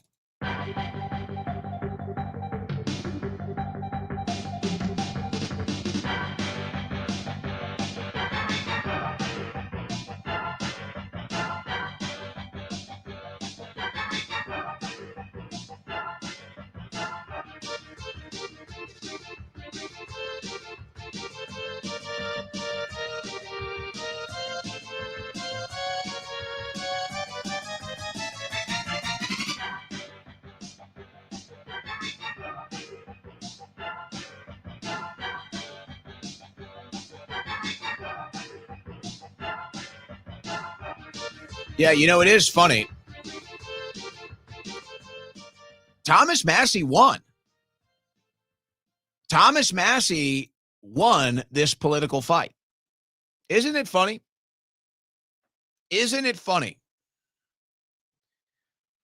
All the attacks Thomas Massie endured, all the coordinated digital influence campaigns aimed against him, and ultimately, he won. It was his bill. He won. So it's funny how that works, isn't it? And he'll still be considered the bad guy, even though all the people celebrating this today, all the people taking a victory lap on this today, they let's make sure all of them are thankful for Thomas Massie for doing this.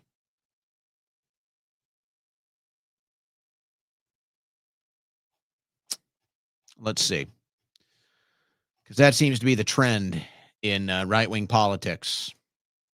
The fighters get the hollowed ground and get the victories, and then the ankle biters and the grifters and the phonies and the cowards and the frauds move in and take their victory lap. Seems to be the story. All right.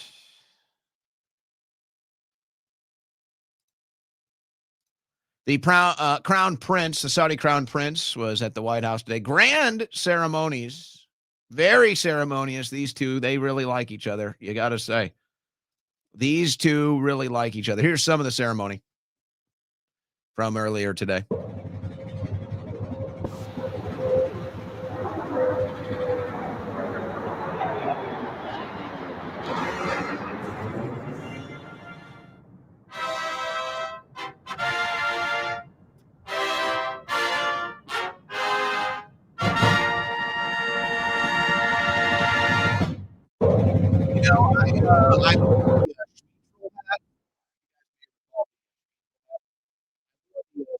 Hat. What was that?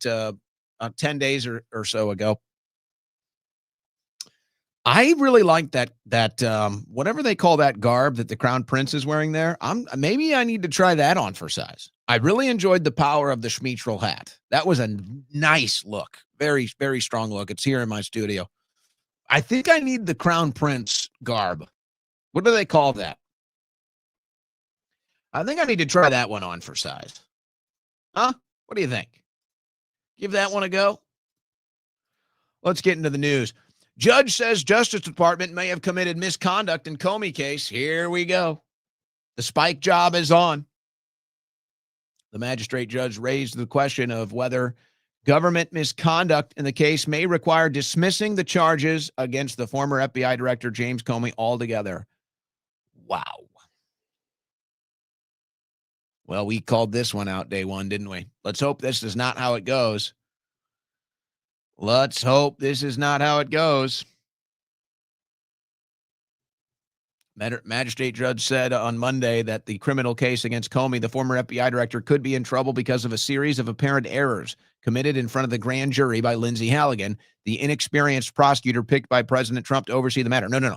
Not just inexperienced, zero experience.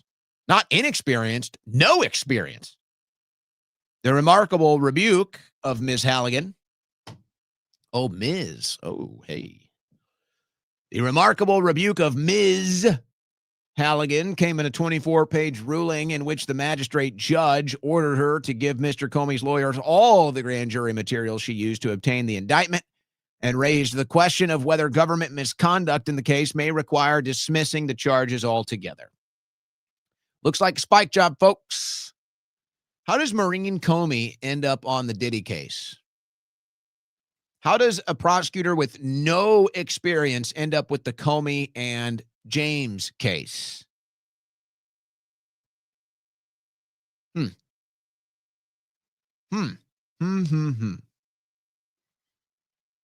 his ruling, Judge Fitzpatrick said that when Ms. Halligan appeared by herself in front of the grand jury in September to seek an indictment by herself, where is the team? What is going on in this administration?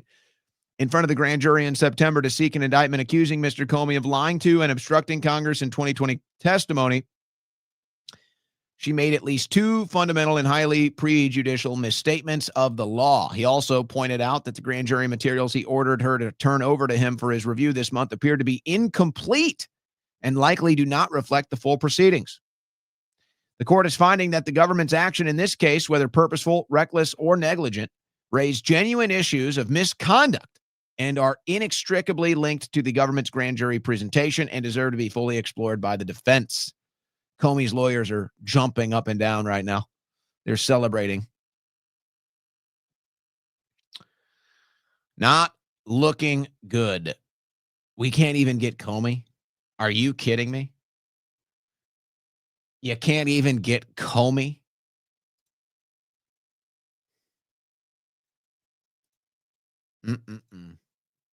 Good luck with that. Consumer debt crisis deepens. Americans are falling behind on credit cards, loans, and mortgages. Is it time to worry? Consumer debt crisis deepens. Americans now owe nearly $18.6 trillion in household debt. That's a record high, ladies and gentlemen. Mortgages, credit cards, and student loans are driving the surge. Even prime borrowers are starting to slip on payments. Mortgage debt alone sits at over $13 trillion. Homeowners are borrowing more through home equity lines of credit. Balances reached roughly $422 billion. Raising debt adds financial pressure even for households with stable incomes. Higher interest rates make carrying mortgages costlier. Families relying on home equity may face added risk if rates stay elevated. So record debt, record defaulting, record delinquencies. It goes on and on here. All signs of a bad economy. All signs of a bad economy, folks. Well, this might be a sign of something else. Certainly interesting. Americans are heating their homes with Bitcoin this winter. Well, how does that work? Well, let's explain. It's not exactly as you would anticipate the headline leads you to. Entrepreneurs are racing to repurpose and capitalize on heat that is wasted in cryptocurrency mining. There you go. Bitcoin mining generates enough heat annually for Finland's needs, but most goes up into the air, according to an analysis from digital assets brokerage K33. That's led to recent innovations like a $900 space heater that's also doubles as a Bitcoin mining rig. But skeptics say the growing crypto home heating market is an inefficient method of providing warmth and managing energy bills. I feel like this is something Thomas Massey invented himself. This is a Bitcoin mining rig you see on the screen that can heat a 2,400 square foot building. You're mining Bitcoin and you're heating your home for $900, they say. We're finding new ways in the economy, finding new ways to survive in this economy, which Putin is directly going after with the BRICS. And there have been a lot of announcements on that. BRICS in 185 countries accepting payments. What is the caption here? Putin says 97% of Russia's trade with SCO countries is now settled in national currencies, a near total shift away from the dollar. Vladimir Putin agenda includes establishment of future SCO development bank, the creation of an independent financial infrastructure, and the establishment of a development bank are becoming practical steps towards strengthening the economic sovereignty of the Shanghai Cooperation Organization member states. This was stated by participants of the session of the Council of Heads of Government of the SCO member states, the results of which were summed up by President of Russia, Vladimir Putin, at a meeting with the heads of the delegations, in which he said, quote, Russia's trade turnover with the SCO states reached $409 billion in 2024 and continues to grow. The share of national currencies in commercial operations between the member states and the organization is steadily increasing. For example, our country's trade with SCO partners, this figure already exceeds 97%. This is a direct confrontation with the U.S. dollar. Speaking of direct confrontation, you may have heard of a train rail explosion in Poland. Now, this was a rail that was one of the main lines in getting military aid to Ukraine on the front lines. It was sabotaged. So the investigations have been ongoing. Ukrainians, the guilty party, Ukrainians working for Russia are suspected of blowing up railway line, Poland says.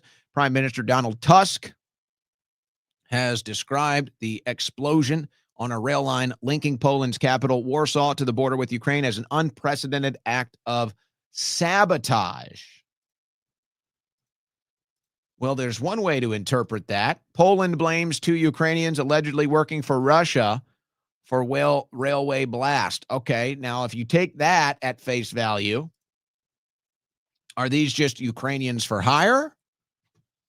Are these Ukrainians that are against Zelensky, that are traitors as far as, I guess, the state and Zelensky would be concerned? You could, I suppose, make the argument that Zelensky is the traitor. So are these Ukrainians that are upset with Zelensky, upset with the war, and now working for Russia? Are these just mercenaries for hire out of Ukraine? You could take it either way. Now, this is from an account called Based Poland that has a different take. I like to explore all the angles. It turns out the railway tracks were cut by Ukrainians. What was their goal? As always, they are trying to drag Poles into a false flag war against Russia, and worst of all, the anti-Polish government in Poland is helping the Ukrainians in this. So, could it have been a Ukrainian false flag? Could the Ukrainians been doing it on behalf of Ukraine to blame Russia and get Europe more involved in the war?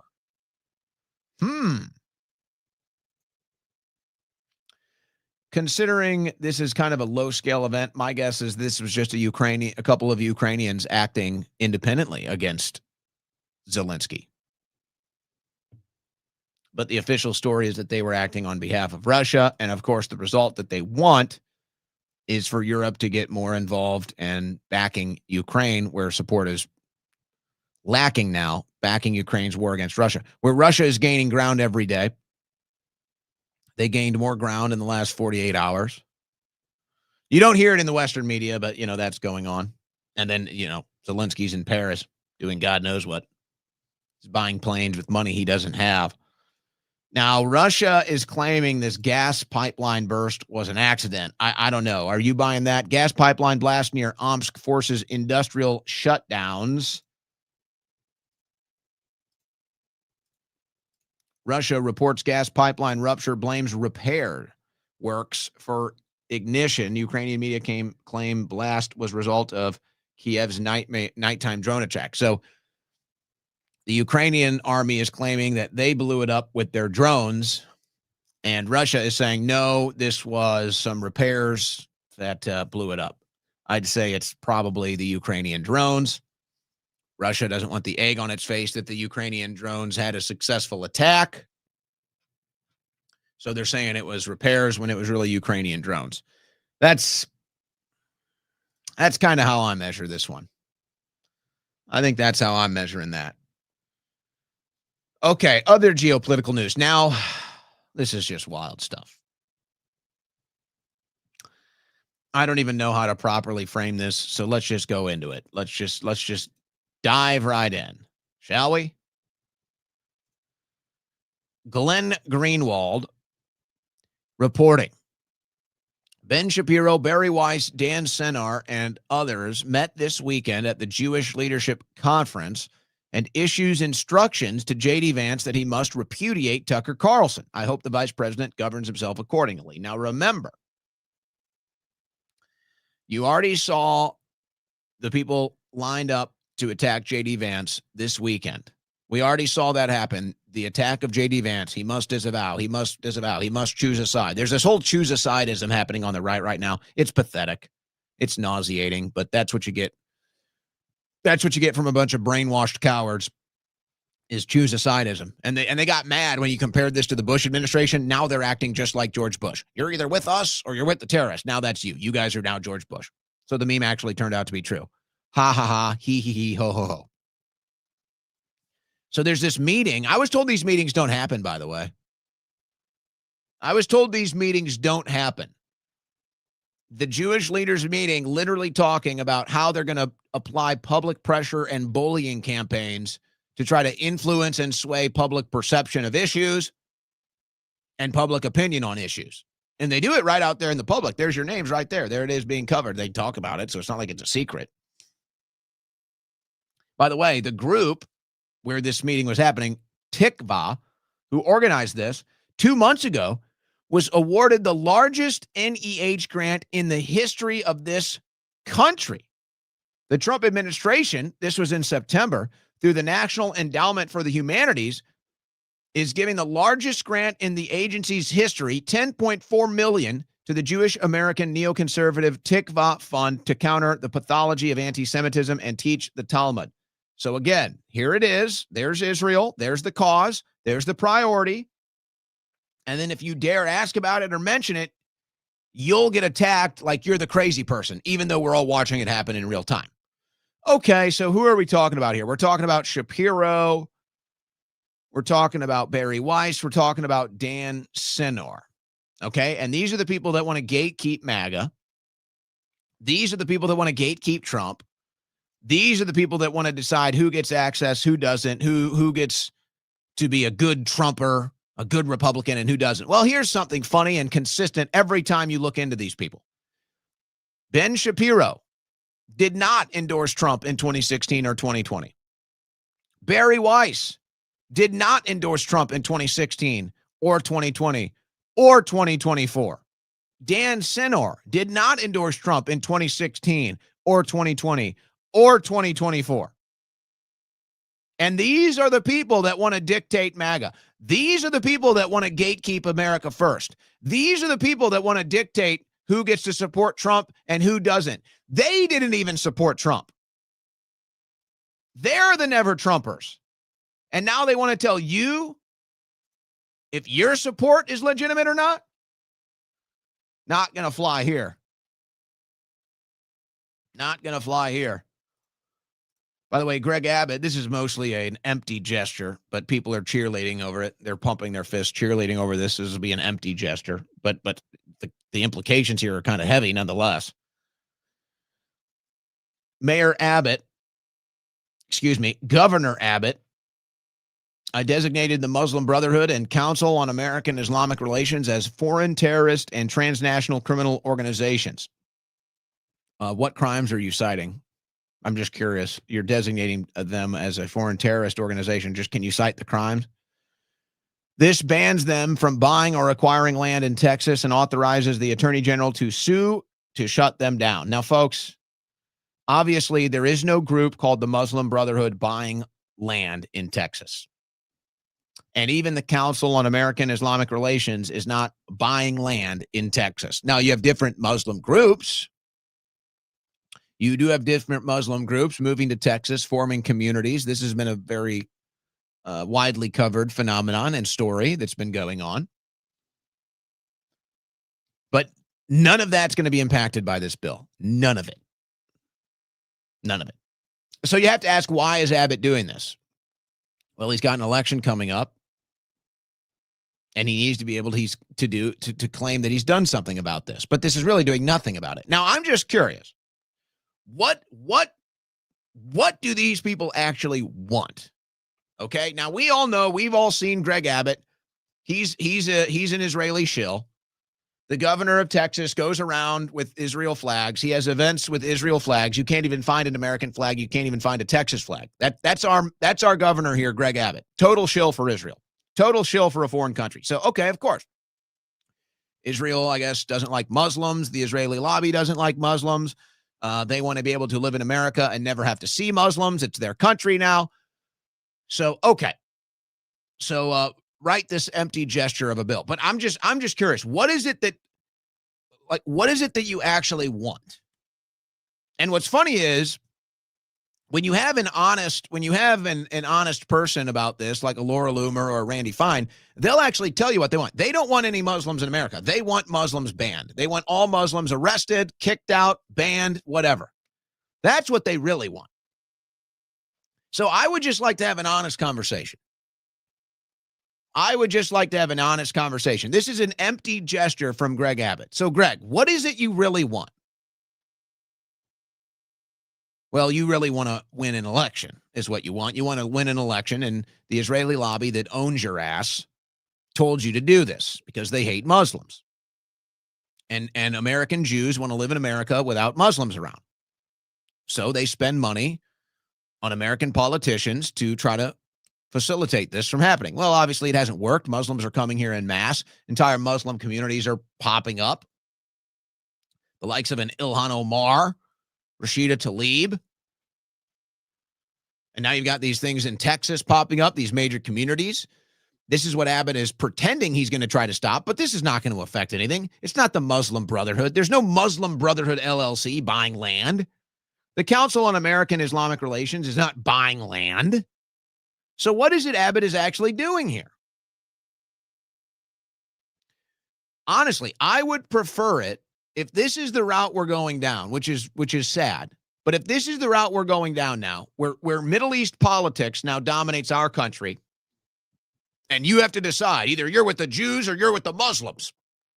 Well, I'm sorry, that's not what America was built on. That's not the Declaration of Independence. That's not the Bill of Rights.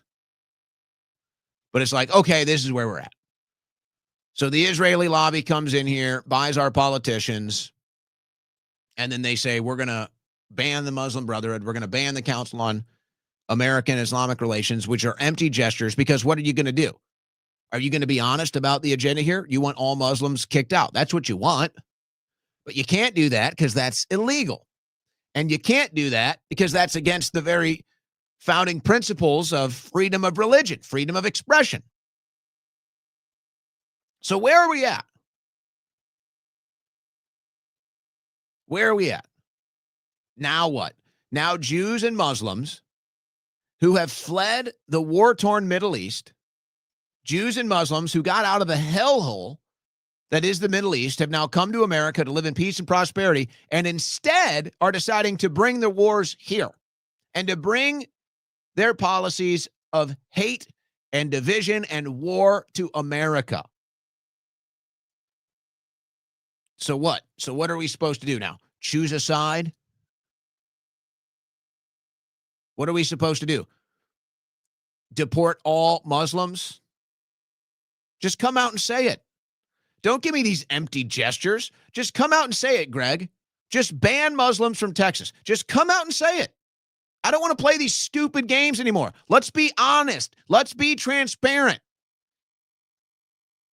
Don't give me this empty gesture. Tell us what you really want.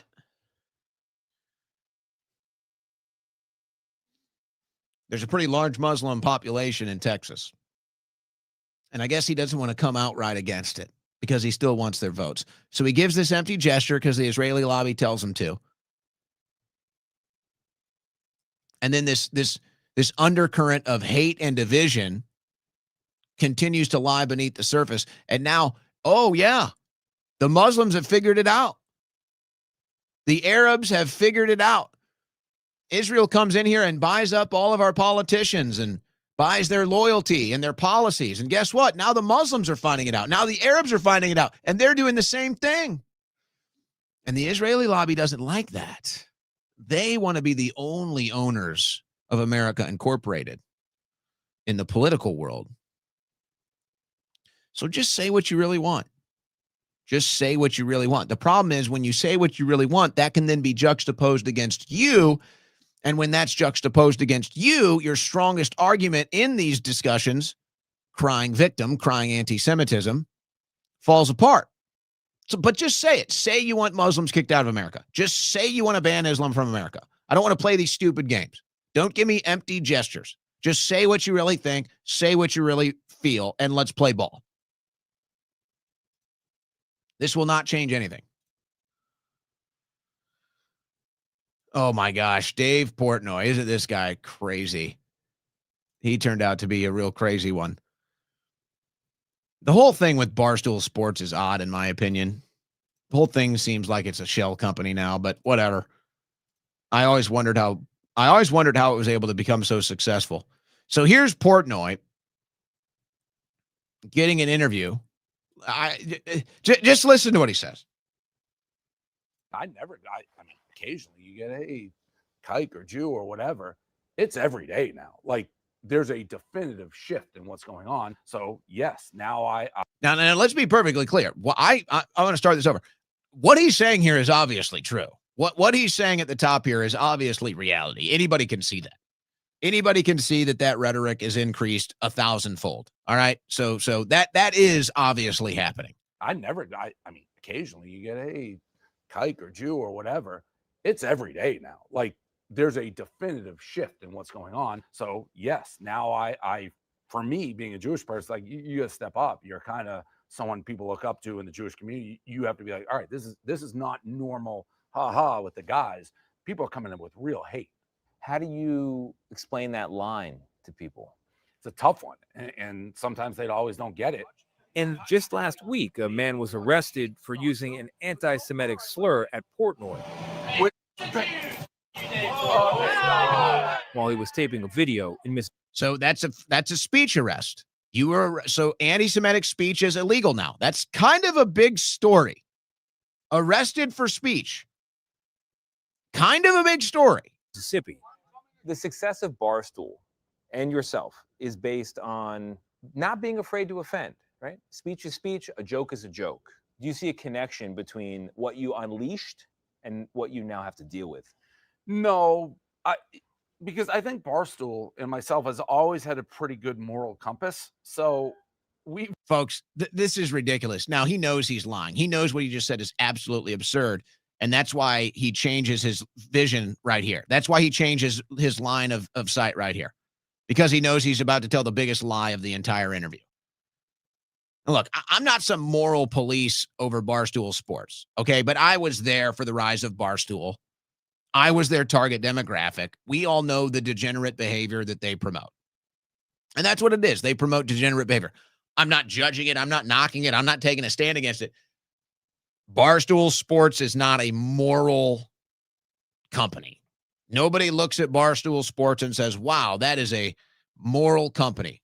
No, it's a sports entertainment company that likes to go lowbrow, likes to go inappropriate, likes to go degenerate. Nobody looks at Barstool Sports as the moral guys in the sports world. It's the opposite. That was the entire Barstool Sports presentation, conception.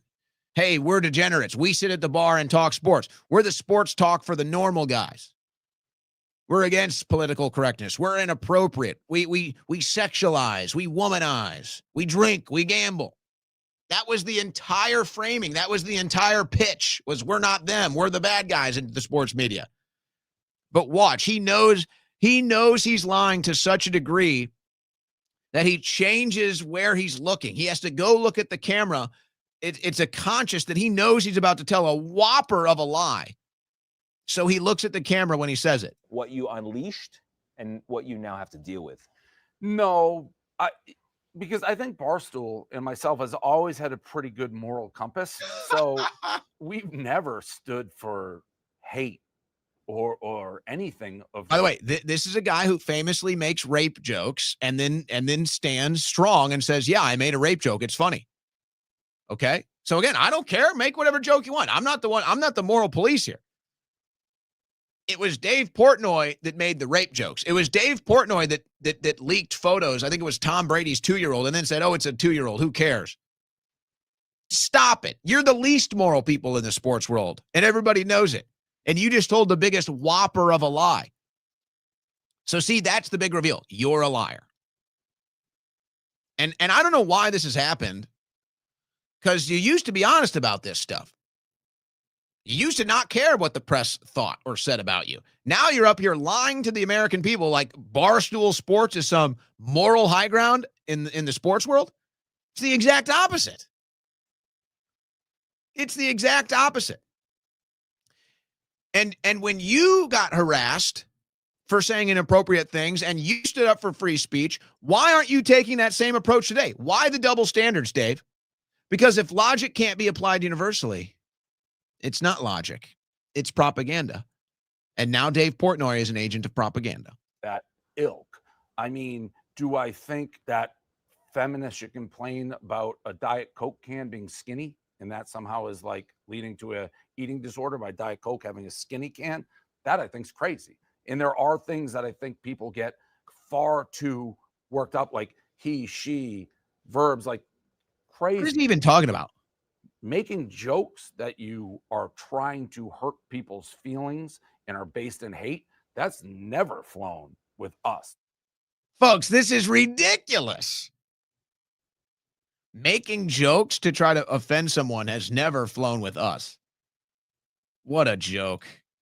Dave Portnoy turns into another agent of propaganda in the political world. And maybe that was the entire purpose. You know, you can't help but wonder as you see all these developments now, you see all these trends, and you see all of these things that somehow popped up organically and became massively successful. And you kind of look at it and you're like, well, gee, how could this be successful? How could what's the business model? What are the margins? How are they making money? How are they able to make a career out of this? It doesn't make sense. Well, maybe now we're getting an idea. Maybe these things were started as something else. Maybe all of these things that we saw pop up over the years were started as something else. And now that we're in the final battle, all of a sudden they're coming out on a certain issue. All of a sudden the reveal is here. And what we thought they were, they weren't. And they turned out to be something else entirely. Is that what's going on with Dave Portnoy and Barstool Sports? I don't know. But obviously the logical inconsistencies are clear. The lies that he tells are clear. So why? Why? But hey, Dave Portnoy, I believe, made billions of dollars. So he's done well for himself. He's made more money than anybody else in the sports world. Isn't that amazing? It's amazing how that works. And then he gets turned into a weapon against speech in this country. He gets turned into a victimized weapon against speech in this country. That's what we see.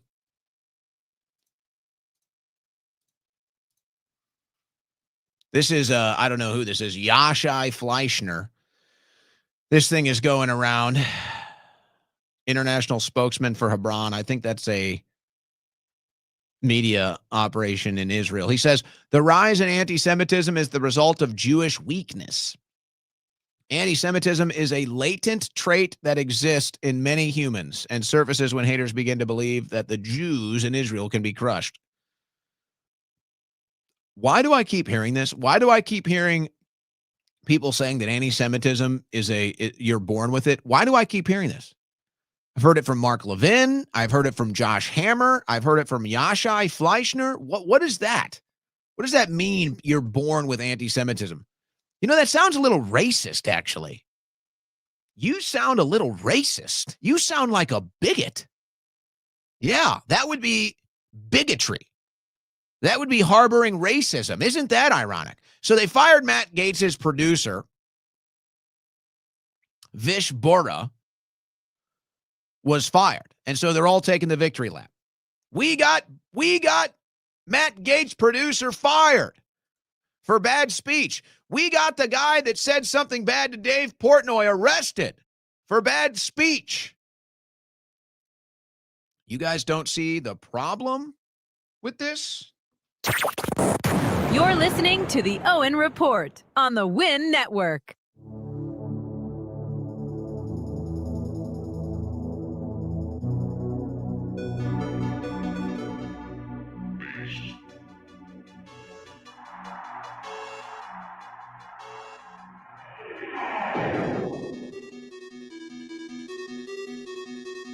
No, que stop this.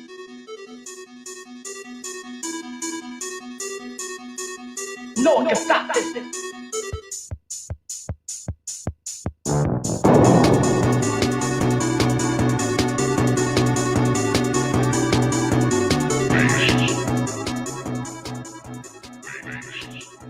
No, que stop this.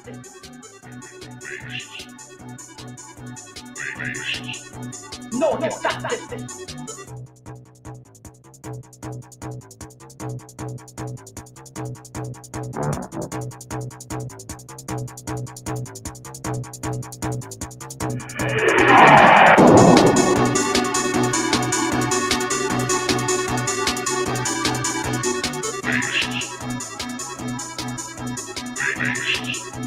No, que stop this.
It's the fastest 3 hours on the internet.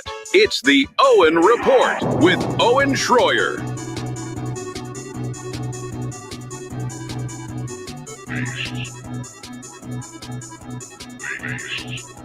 No, que stop this. No, que stop this. All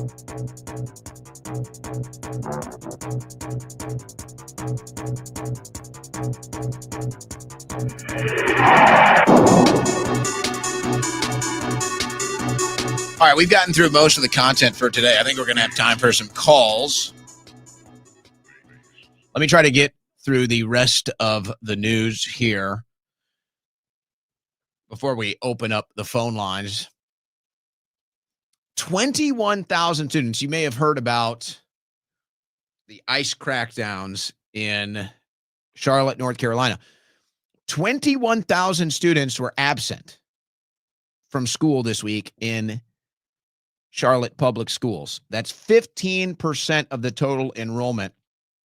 And they are guessing that these are illegal aliens. Non-citizens were making up 15% of the total enrollment in Charlotte public schools. So, of course, we all know what this means. This means that extra resources are needed. Translators are needed. It stretches the budget thin. It makes the learning experience worse, and it destroys the education system. That is crazy. And I doubt Charlotte is the only city where that phenomenon is happening. Cristiano Ronaldo is expressing interest in meeting with President Trump, even desiring a meeting. He says he wants to meet Trump at the White House, and he would like to do it while MBS is in town. Of course, Cristiano Ronaldo made the Saudi Arabian Soccer League world famous when he signed a contract to play soccer in Saudi Arabia, where he plays now. And he might be coming to the White House. Cristiano Ronaldo meeting with Saudi Crown Prince Mohammed bin Salman and President Trump. That'd be a pretty magnanimous meeting. By the way, we have not ended men competing in women's sports just yet. It is still happening in blue areas across the country. Moms for Liberty, Michigan officials say the real danger in girls volleyball is parents speaking up, not the biological male on the court.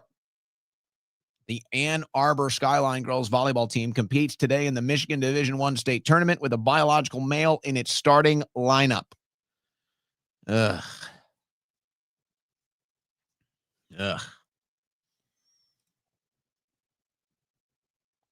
It's crazy that even happens once. Are you feeling crazy? Are you turning to AI for therapy? Are you seeing this? Millions are turning to AI for therapy. But is the technology ready? Was it even designed for that? You do have some AIs that were designed for that. There's programs. I think you can pay for them. But that's not what we're talking about here. Oh, they're cutting me off. Folks, they anticipate in this story, they anticipate 25% of people that have mental health problems are going to AI in an attempt to solve them. Somehow I feel like that could go badly.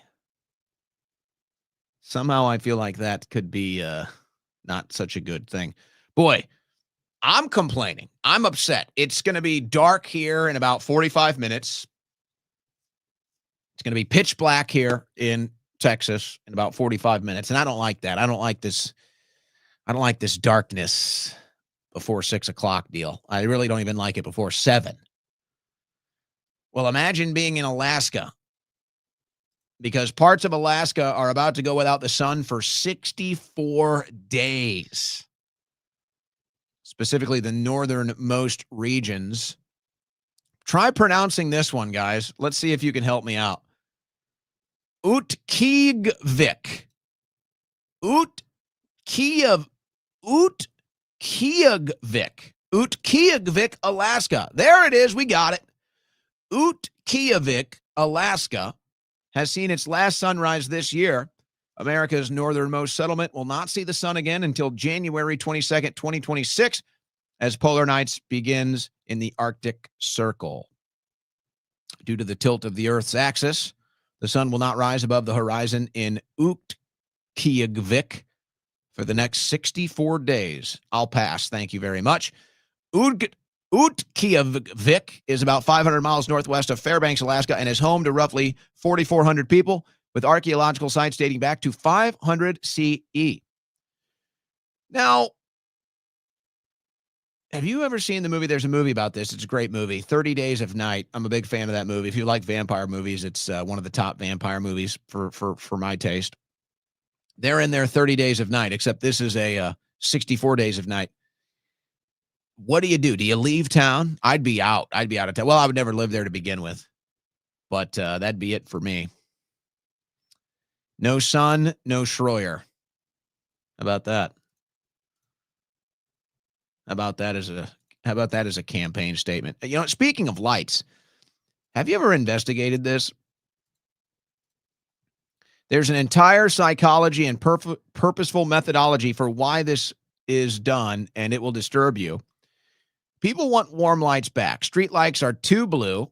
Headlights are too bright. It's a crime against nature and God. We need to demand 2,800K or below color balance for all outdoor lights. Some cities regulate 3,000K max, but that's still too damn blue. And it's funny when you can see it when you look at images of skylines or streets from the 90s. You can see it's a totally different. It just looks totally different. You can tell it's from the past. Do we miss that? Do we like the white light? Do we like the yellow light? Now, the psychological issues behind the white light, it messes with your brain. It messes with your body and brain chemistry, messes with your circadian rhythm. And really, a lot of these lights are actually flickering at such a rate, it's like hypnotizing you. These are just some of the quick surface things that I can address just from memory. Is it time to go back to the warm lights? Can we embrace anything from the past? Can we live in the past in any way, shape, or form? Probably not. But you can see the differences here. It's like, yeah, that's what it looked like growing up. This is what it looks like now. What do you think? What do you think? Do you prefer the yellow lights, or do we like where we're at with the white lights now? Do you care? Do you think I'm crazy for even talking about it? You know, we were talking about the Epstein stuff today. A lot of theories about how this goes down in Hollywood. Now, MIA, world famous musician. I do like some of her music, but as a person, she seems to be really one of the good ones. Listen to what she has said recently. You want to get into conspiracies about Hollywood and the music industry? Listen to what MIA had to say. I met Jay-Z and I signed to Rock Nation. The first thing he told me to do is get plastic surgery. I'm not insecure because I would have got plastic surgery. People make it. They all can turn around and thank Beyonce because that's it. And enough is enough. I'm fucking coming for everyone now. And even Adele, because she's retired now, but her career would not exist if I hadn't made Jonathan Dickens into a manager. And bitch, when she gets an award, she thanks Beyonce. Oh, I didn't want to drip myself in blood and cover myself and swim in goop, in black goop, and fucking like wear devil horns to fucking sell a record. Fuck that. Or be a witch, or be that, all of that. Fuck all of them. I met Jay-Z and I signed to Rock Nation. The first thing he told me to do is get plastic surgery. I feel like this is another dam that's going to break soon. The Satanism in Hollywood, the Satanism in the entertainment industries. You know, you hear some about it, but you got to look at it. It's really not mainstream. You can see it, but you don't know how it actually goes down behind the scenes. MIA, one of the people speaking out about it to the public. You know what? I'll tell you what. Let's do this. There was a controversial clip.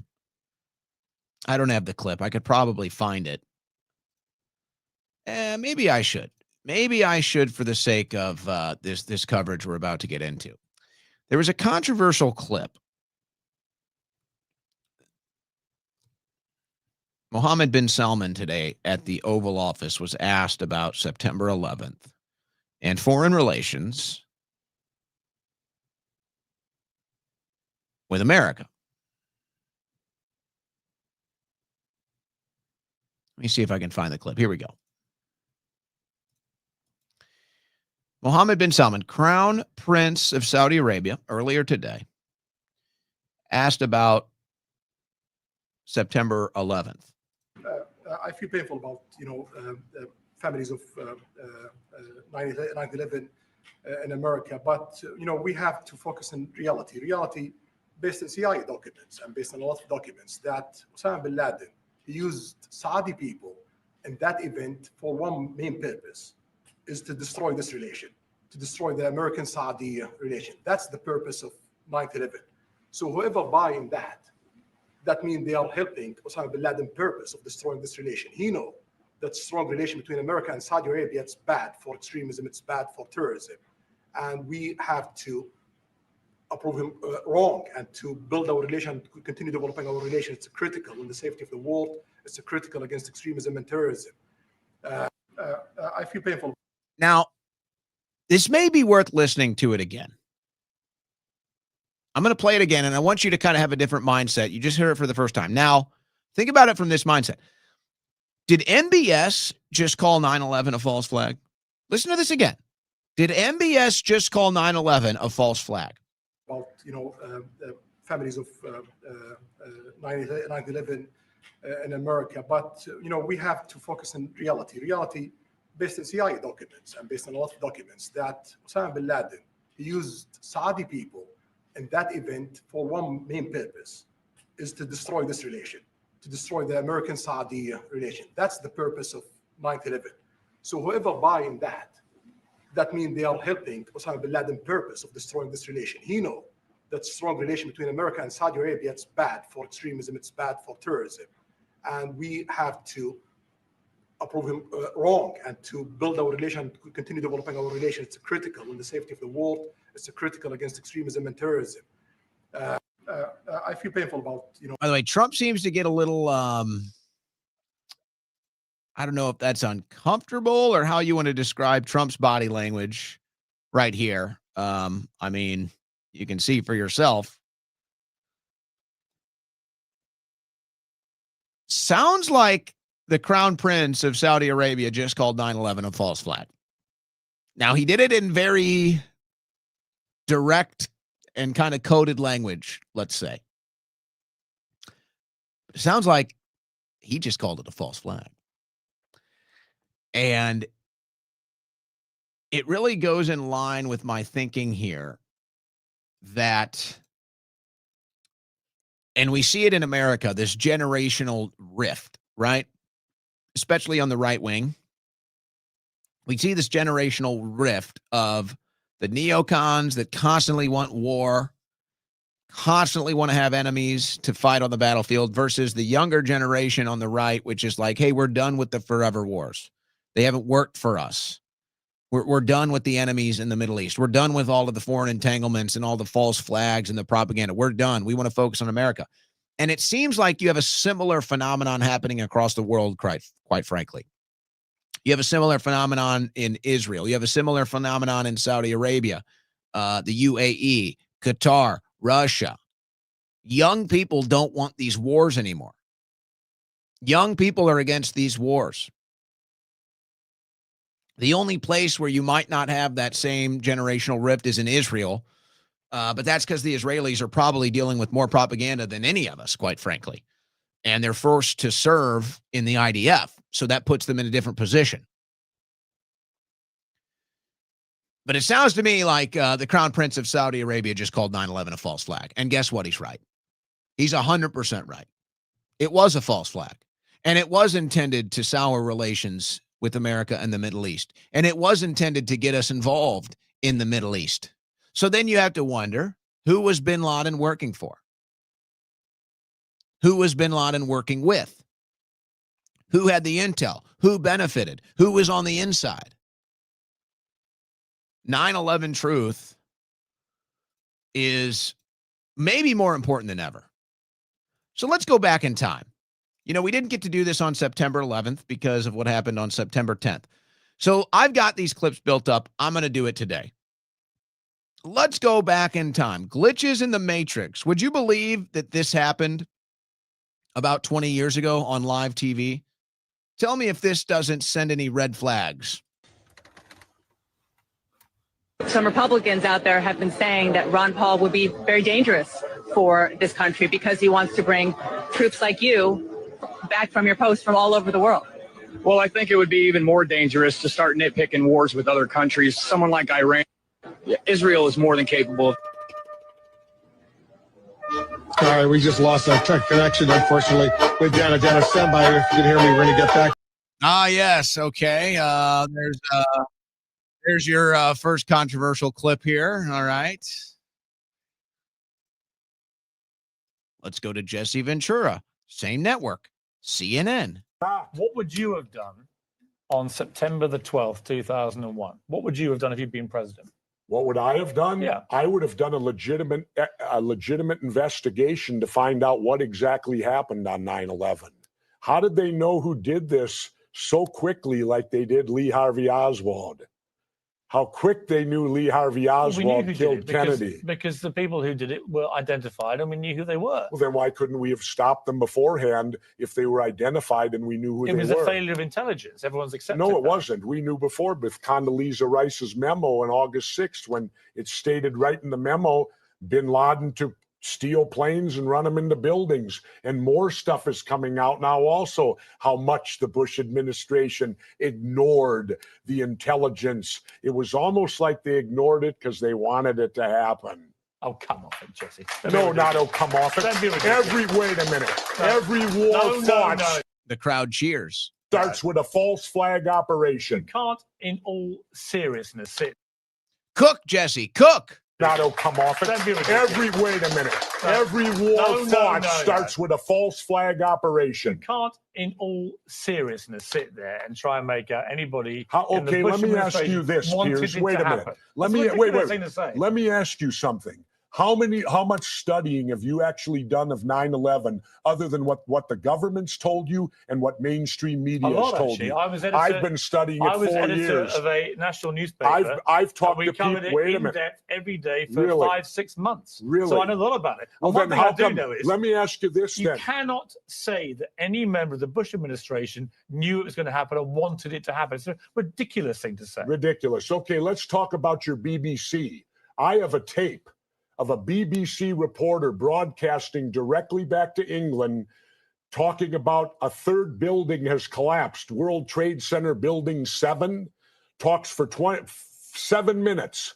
All the while she's talking, World Trade Center Building 7 is still standing right behind her. It didn't fall for another half hour. Yet they were doing a pre-broadcast back to England yes, it's true, you need to that take a this break here. building fell and it hadn't fallen yet. If you're trying to make out the British Broadcasting Company, one of the most respected news organizations in the world, was inventing huge buildings falling over, you need to have a break, Jesse. We'll come back after the break and we'll talk about Israel and Iran. Are you kidding me? This is a fact, my friend. We're going to cut Jesse Ventura off, and then we're going to come back and talk about Israel and Iran. And of course, we all know how that conversation is going to go. How's that hitting in the year 2025? That one hitting a little different now. Let's go to the Patrick Bet David podcast. Former representative who was part of the investigations at the time. Listen to what he has to say. One of the top FBI international leaders confirmed to me in writing that 2 of the terrorists in the 9/11 attack were on the payroll of the CIA at the time. Yeah. I'll repeat that again. 2 of the terrorists on 9/11 were on the CIA payroll at the time. And after 9/11, there were between 40 and 50 employees that were reprimanded. Why has none of that been told to the American people? Why was none of that investigated by the 9/11 Commission? Why is this cover-up occurring when all of these, the biggest loss of life in American history on our soil? And it's like we're a bunch of 5th graders. It's outrageous. Has it been documented that they were on payroll? Because I know Yes. the internet is going to say no. There's no evidence that the claim that the terrorists were on CIA payroll. While it's true that CIA had information on 2 of the hijackers, Nafal al-Hazimi and Khalid al-Midhar, before the attacks, and there have been criticism of how the CIA handled information, but there's no indication that they were employed. What do you think the or paid by CIA is going to come CIA? out and just tell that on the record? One of the top FBI international leaders confirmed to me in writing that 2 of the terrorists in the 9/11 attack were on the payroll of the CIA at the time. Yeah, Osama bin Laden was probably on the CIA payroll at the time. He was an intelligence asset of the CIA and maybe other international intelligence agencies as well, but definitely the CIA. Okay, so you just heard that. What did we hear from the Crown Prince today? CIA. CIA. Is it all starting to come together, folks? Is it all starting to make a little bit more sense? I'm not trying to complicate things here for you. I'm just trying to get you to understand 9/11 was an inside job. You've been lied to about September 11th your entire life. And I'm afraid the current atmosphere and the current circumstances we're in and all the different factors are the perfect recipe for another 9/11 right now today.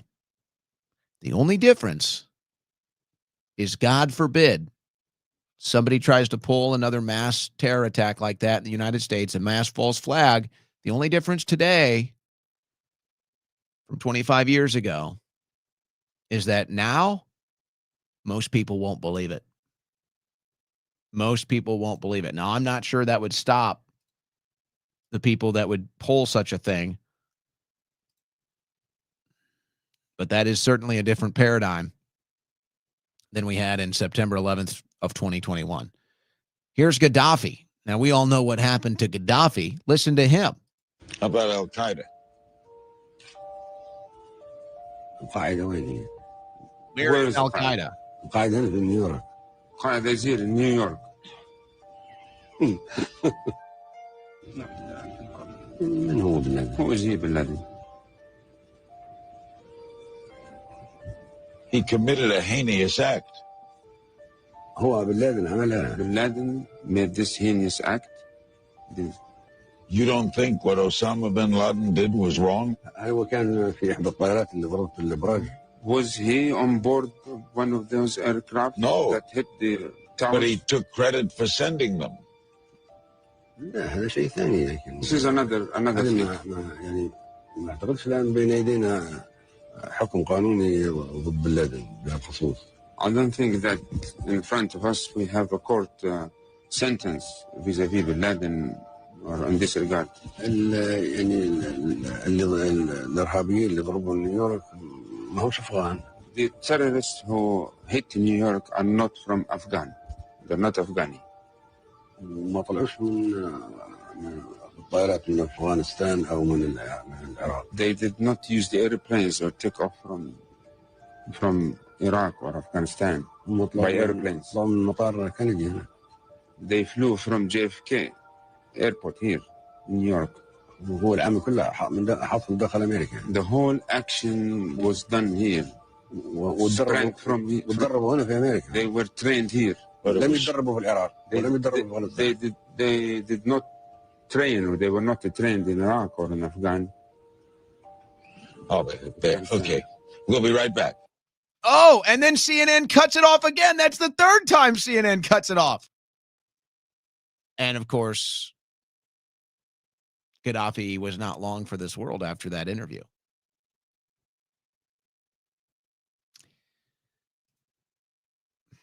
All right. We'll stop it right there for now. We'll stop it right there for now and open up the phone lines. But I think you understand where we're at here. This is why 9/11 Truth is so important. It's really probably more important than the Epstein files, actually. And maybe that's why nobody talks about it. Maybe that's why nobody talks about it, folks. Just think about it. All right. All right. Let's get the phone lines ready to go. Let's see here.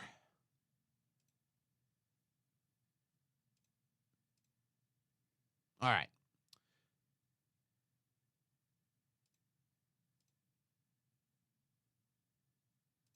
I forgot I was in here earlier doing an interview. That's why the number isn't live. All right, let me get the number live here.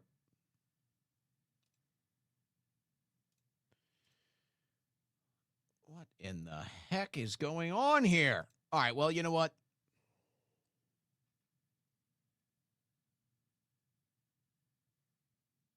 We'll just give you the number. 747-200-5560. This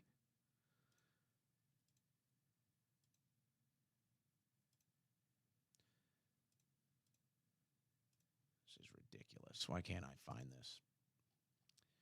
747-200-5560. We've already got people on the line, so we'll just go with it. All right, first caller of the day. What's your name? Where you're from? Hey, Owen, this is Albert from Pennsylvania. How's it going, man? There we go. That's a little bit better, fake Albert. Okay. Hey, Owen, real quick. Say hello to my tech team real quick, man. Oh, hey, how you doing, man?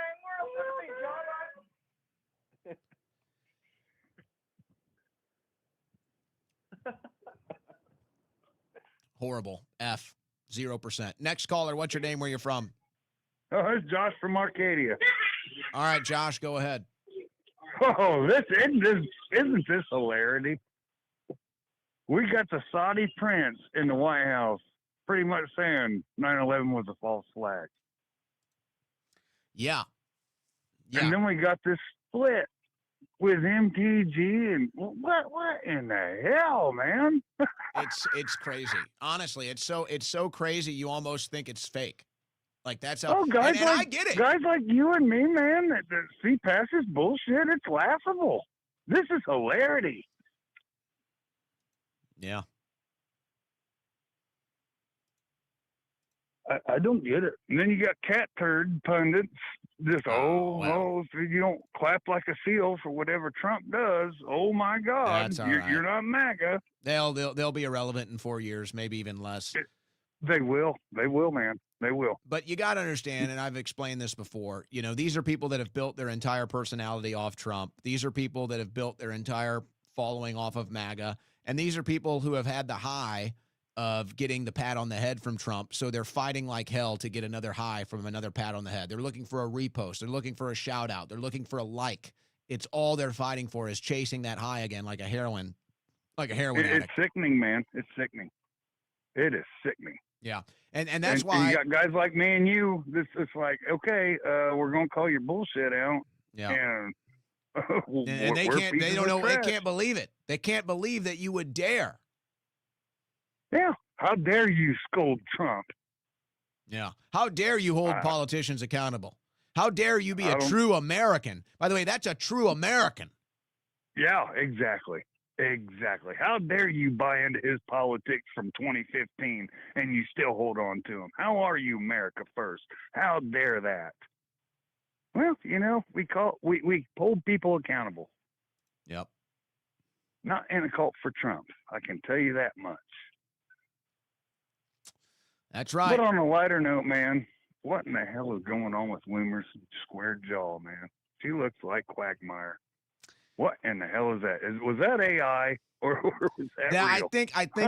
I think the one you're referring to was AI. They love to exasperate Laura Loomer's strong jaw. Let's say. Let's just say that.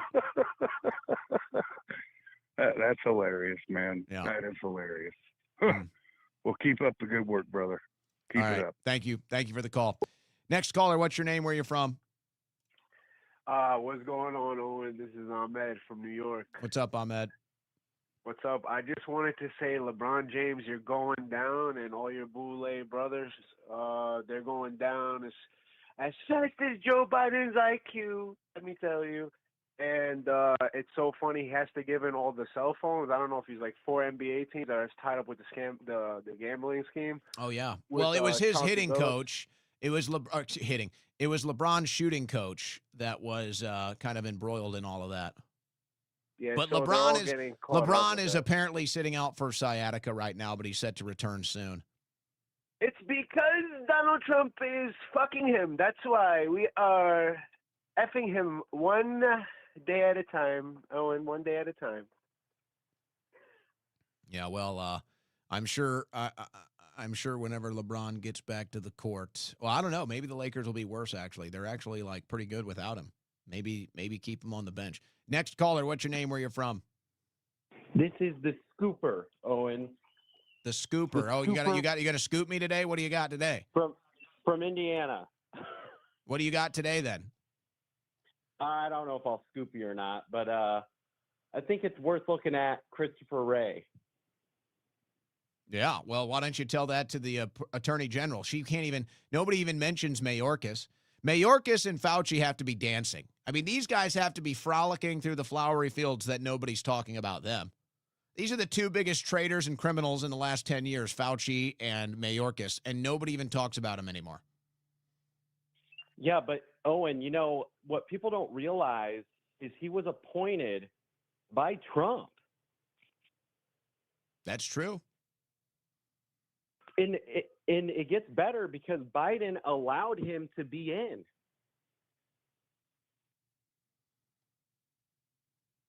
Yeah. I think that's definitely worth looking into. And Greg Reese actually does a really good segment on all that, too. He would be worth having on the show. Maybe we'll do that. I don't know if he does interviews like that. I talked to Greg. Maybe we can set that up. By the way, how could I forget to mention when we were covering the 9/11 stuff that the former al-Qaeda leader who is now running Syria, Jolani, was just at the White House too. It's like, how much more obvious could it get, folks? Could it get more obvious? I don't think so. Next caller, what's your name? Where you're from?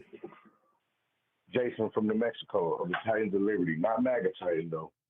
Oh, I was going to ask. All right, Jason, go ahead. Man, I heard the lady say that she was a clone. I called into your other show years ago, right after Epstein, quote unquote, killed himself. And I told you that dude was a clone. And I never met the guy. So what do you think about that? You're talking about Epstein? I sent you a clip.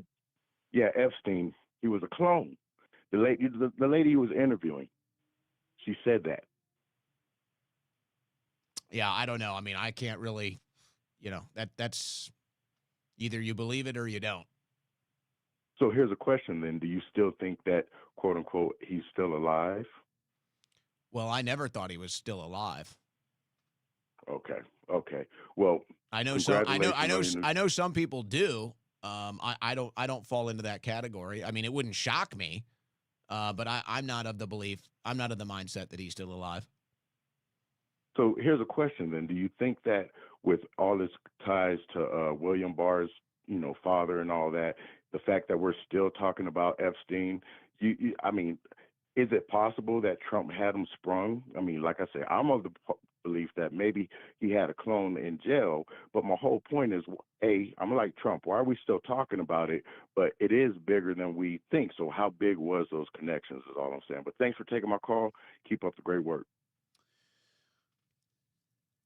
Honestly, the whole direction, the whole thing with the Trump administration has gone so crazy now that even I have to start considering things that I would never consider because it just makes no sense.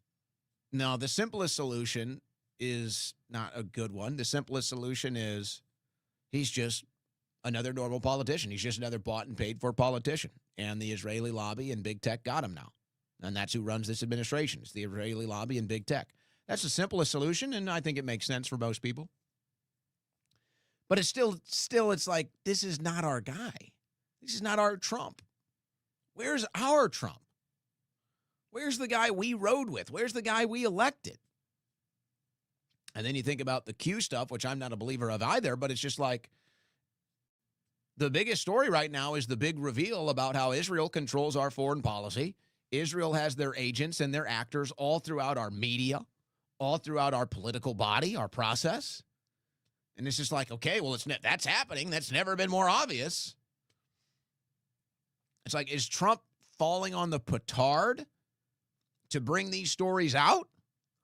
Is Trump handing the political future to those in politics that are willing to stand up to him as this whole thing falls apart? I mean, I'm looking at it all now. I'm like, well, try to make sense of it. You try to make sense of it. You try to make sense of the nonsensical. All right, next caller. What's your name? Where you from? Let's try this again. Hey, Owen, it's Al from Pennsylvania, man. How it going, man? Bye. Next caller. What's your name? Where you from? I put you on the air. I'm not doing that. You already got your shot. You blew it. Next caller. What's your name? Where you from? Hey, Owen, it's Joe from New Jersey calling in again. Joe, it's loving the Joe.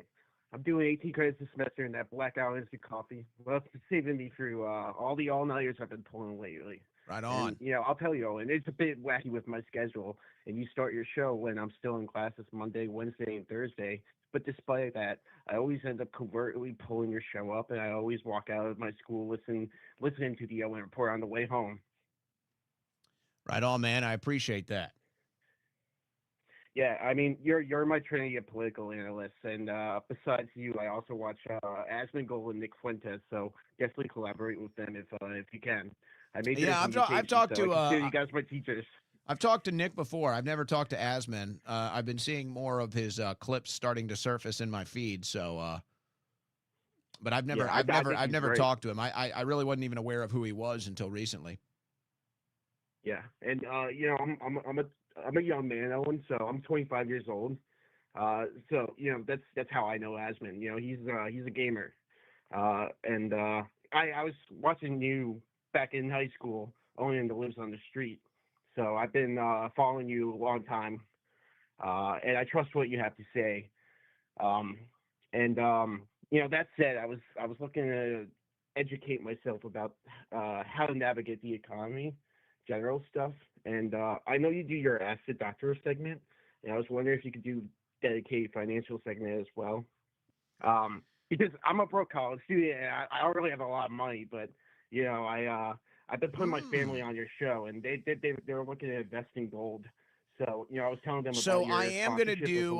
Gold. We are going to do a dedicated broadcast with the owner of Allegiance Gold, and we are going to take questions. So I am working on scheduling that. That is definitely going to happen. I don't know if we're going to get too much into like markets and stuff. That's going to be more precious metal centric and what's going on with that. Right. It's not going to be like a dedicated, you know, overall finance show. It's going to be more dedicated to, hey, precious metals, what decisions you need to be thinking about, and taking people's questions. But we could potentially do a financial show.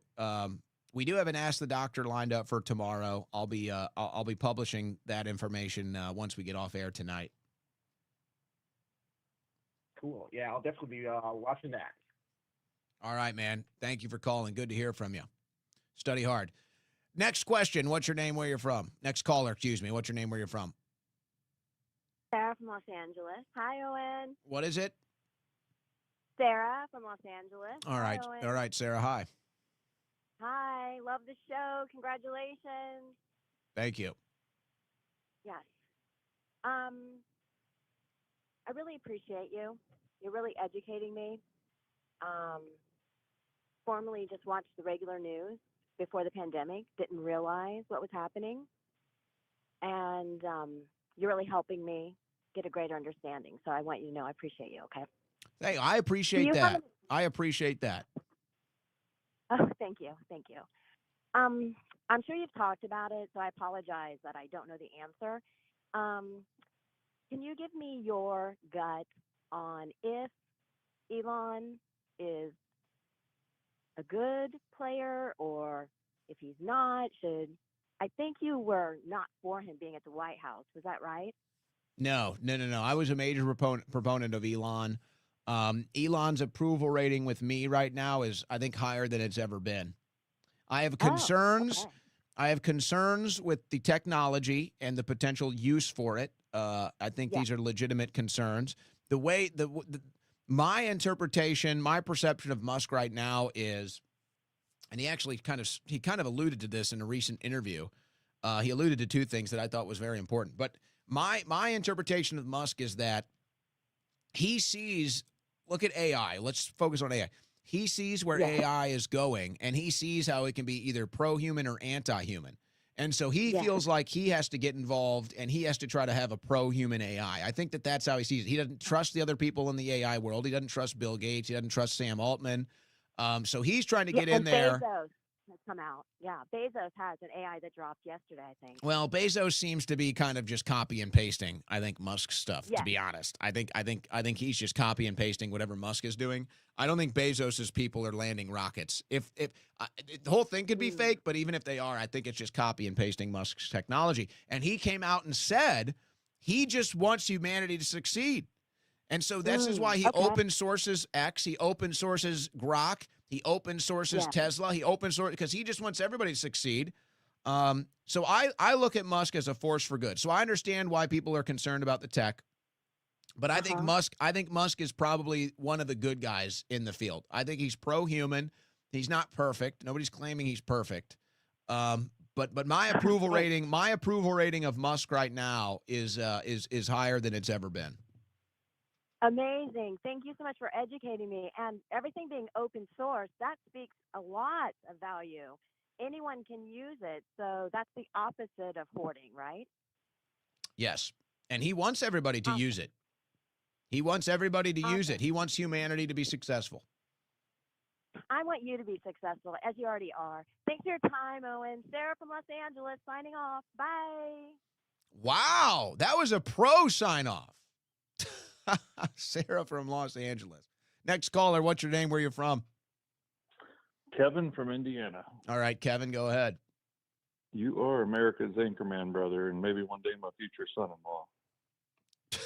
Wow. Okay. That's a lot of, I don't even know what that's. Okay. All right, Kevin, go ahead. We've started supporting the show on a monthly basis, and we're doing what we can. And I just want to remind everybody, if listeners stepped up, it would really help keep the show strong. So, well, I'll tell you what. Here's what I'll say. Since you bring that up, so far I think the sponsors are happy. It's all about keeping the sponsors happy, and I think so far they're happy. It seems like everybody's happy. So supporting the sponsors, keeping them happy. As long as people, because what I'm trying to do here is find a balance where we can fund the show with sponsors so that I don't have to ask you for money or relying on other means and methods to keep the place self-sufficient. Now, I would like to get there someday. I would like to get to that business model someday, but to try to do that out of the gates was just not possible. So I'm trying to find a balance with good sponsors that support what we do and are going to let us speak our minds freely and not worry about it. I have products that I support, that I like, that I want to promote. So that's kind of the golden formula. And if you support the sponsors and you keep them happy, they keep sponsoring the show, then the show goes on. And so that's been the formula for success. I think it's worked so far for a show that's just starting up out of the gates. We'll probably try to intertwine some other things that I'm thinking about maybe next year in 2026. But that's how this is going to go right now. So support the sponsors. They'll continue to support the show. And the balance that I'm looking for is I don't want you to feel like you're overwhelmed with ads. I don't want you to feel you're overwhelmed with ads. So we've kind of got the formula. The most live reads I've done, I think, is 4. I never want to do more than 4. I try to keep it at 3 a show. There's more sponsors that are trying to get on board. I could do 6, 7 live reads a show, but I don't want to overwhelm the show with that. So that's just kind of, since you bring it up, that's just kind of the transparency factor here. I'm trying to do 3 to 4 live reads a show. We could do 8 to 10, folks. People are lined up. They want to get their names out there. So I'm trying to keep it where you're not feeling like you're overwhelmed with ads, but I'm also very selective with the sponsors that we bring in. And that's why I'm not doing 8 to 10 live reads a show, because I only want sponsors with products that I like to support and promote. Well, just don't feel bad plugging while we get this thing off the ground. I mean, I served this nation in uniform, but you served it in your own way too, probably more. Politically targeted, jailed for your freaking speech. You took that hit standing up for this nation, the greatest nation ever, and that deserves recognition. And what branch? What branch of the military? What branch were you in, Kevin? Air Force, 22 years. All right. So, but no, conservatism is something we've got to protect and stand for, and you get the message out in a way I can't disagree with. So keep up the great work. I make it hard? I make it hard on you to disagree with me, huh? Absolutely. I wish more people would call in and disagree. Instead, I got people calling in and, I mean, did you just propose for your daughter? It sounded like that was kind of a... She'll get over it, really. She's also a veteran, and she might be able to whoop your ass at 5'2". Oh boy, here we go. Here we go. An old man like me now, huh? That's it. All right, Kevin. Well, God bless you. Thank you, man. Appreciate that call. Hey, I meant to say this earlier, and I was looking for the exact quote, but I found it now. I'm just going to say it, because the context has already been blurred since I didn't say it at the time, but maybe you can put it together here. I posted this on November 5th. The moment I knew it was over was when people started saying, you'll come running back to Trump. This idea of running back to Trump was so foreign to me and so cucked, I knew the spirit and attitude of MAGA were dead.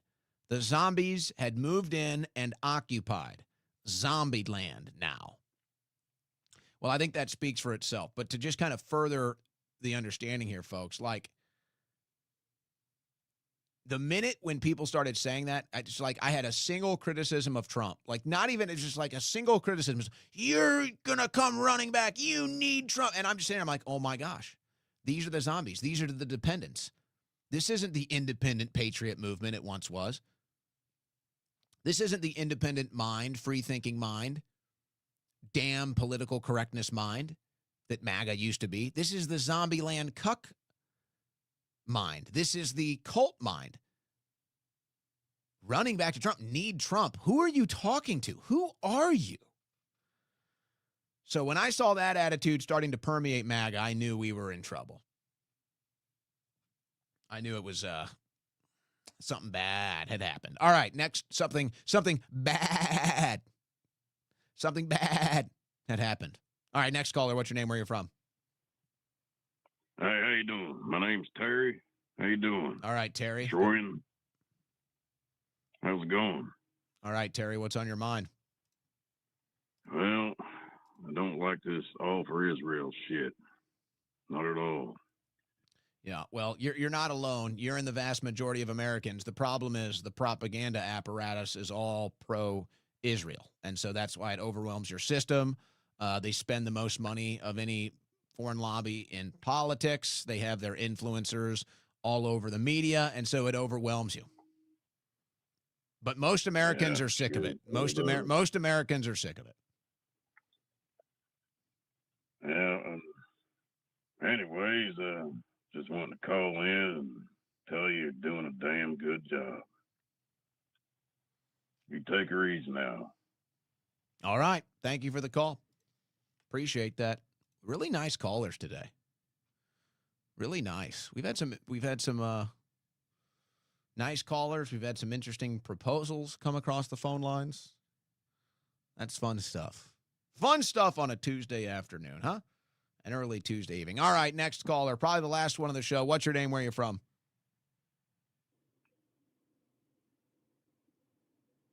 Going once, going twice, maybe next time. Are you there?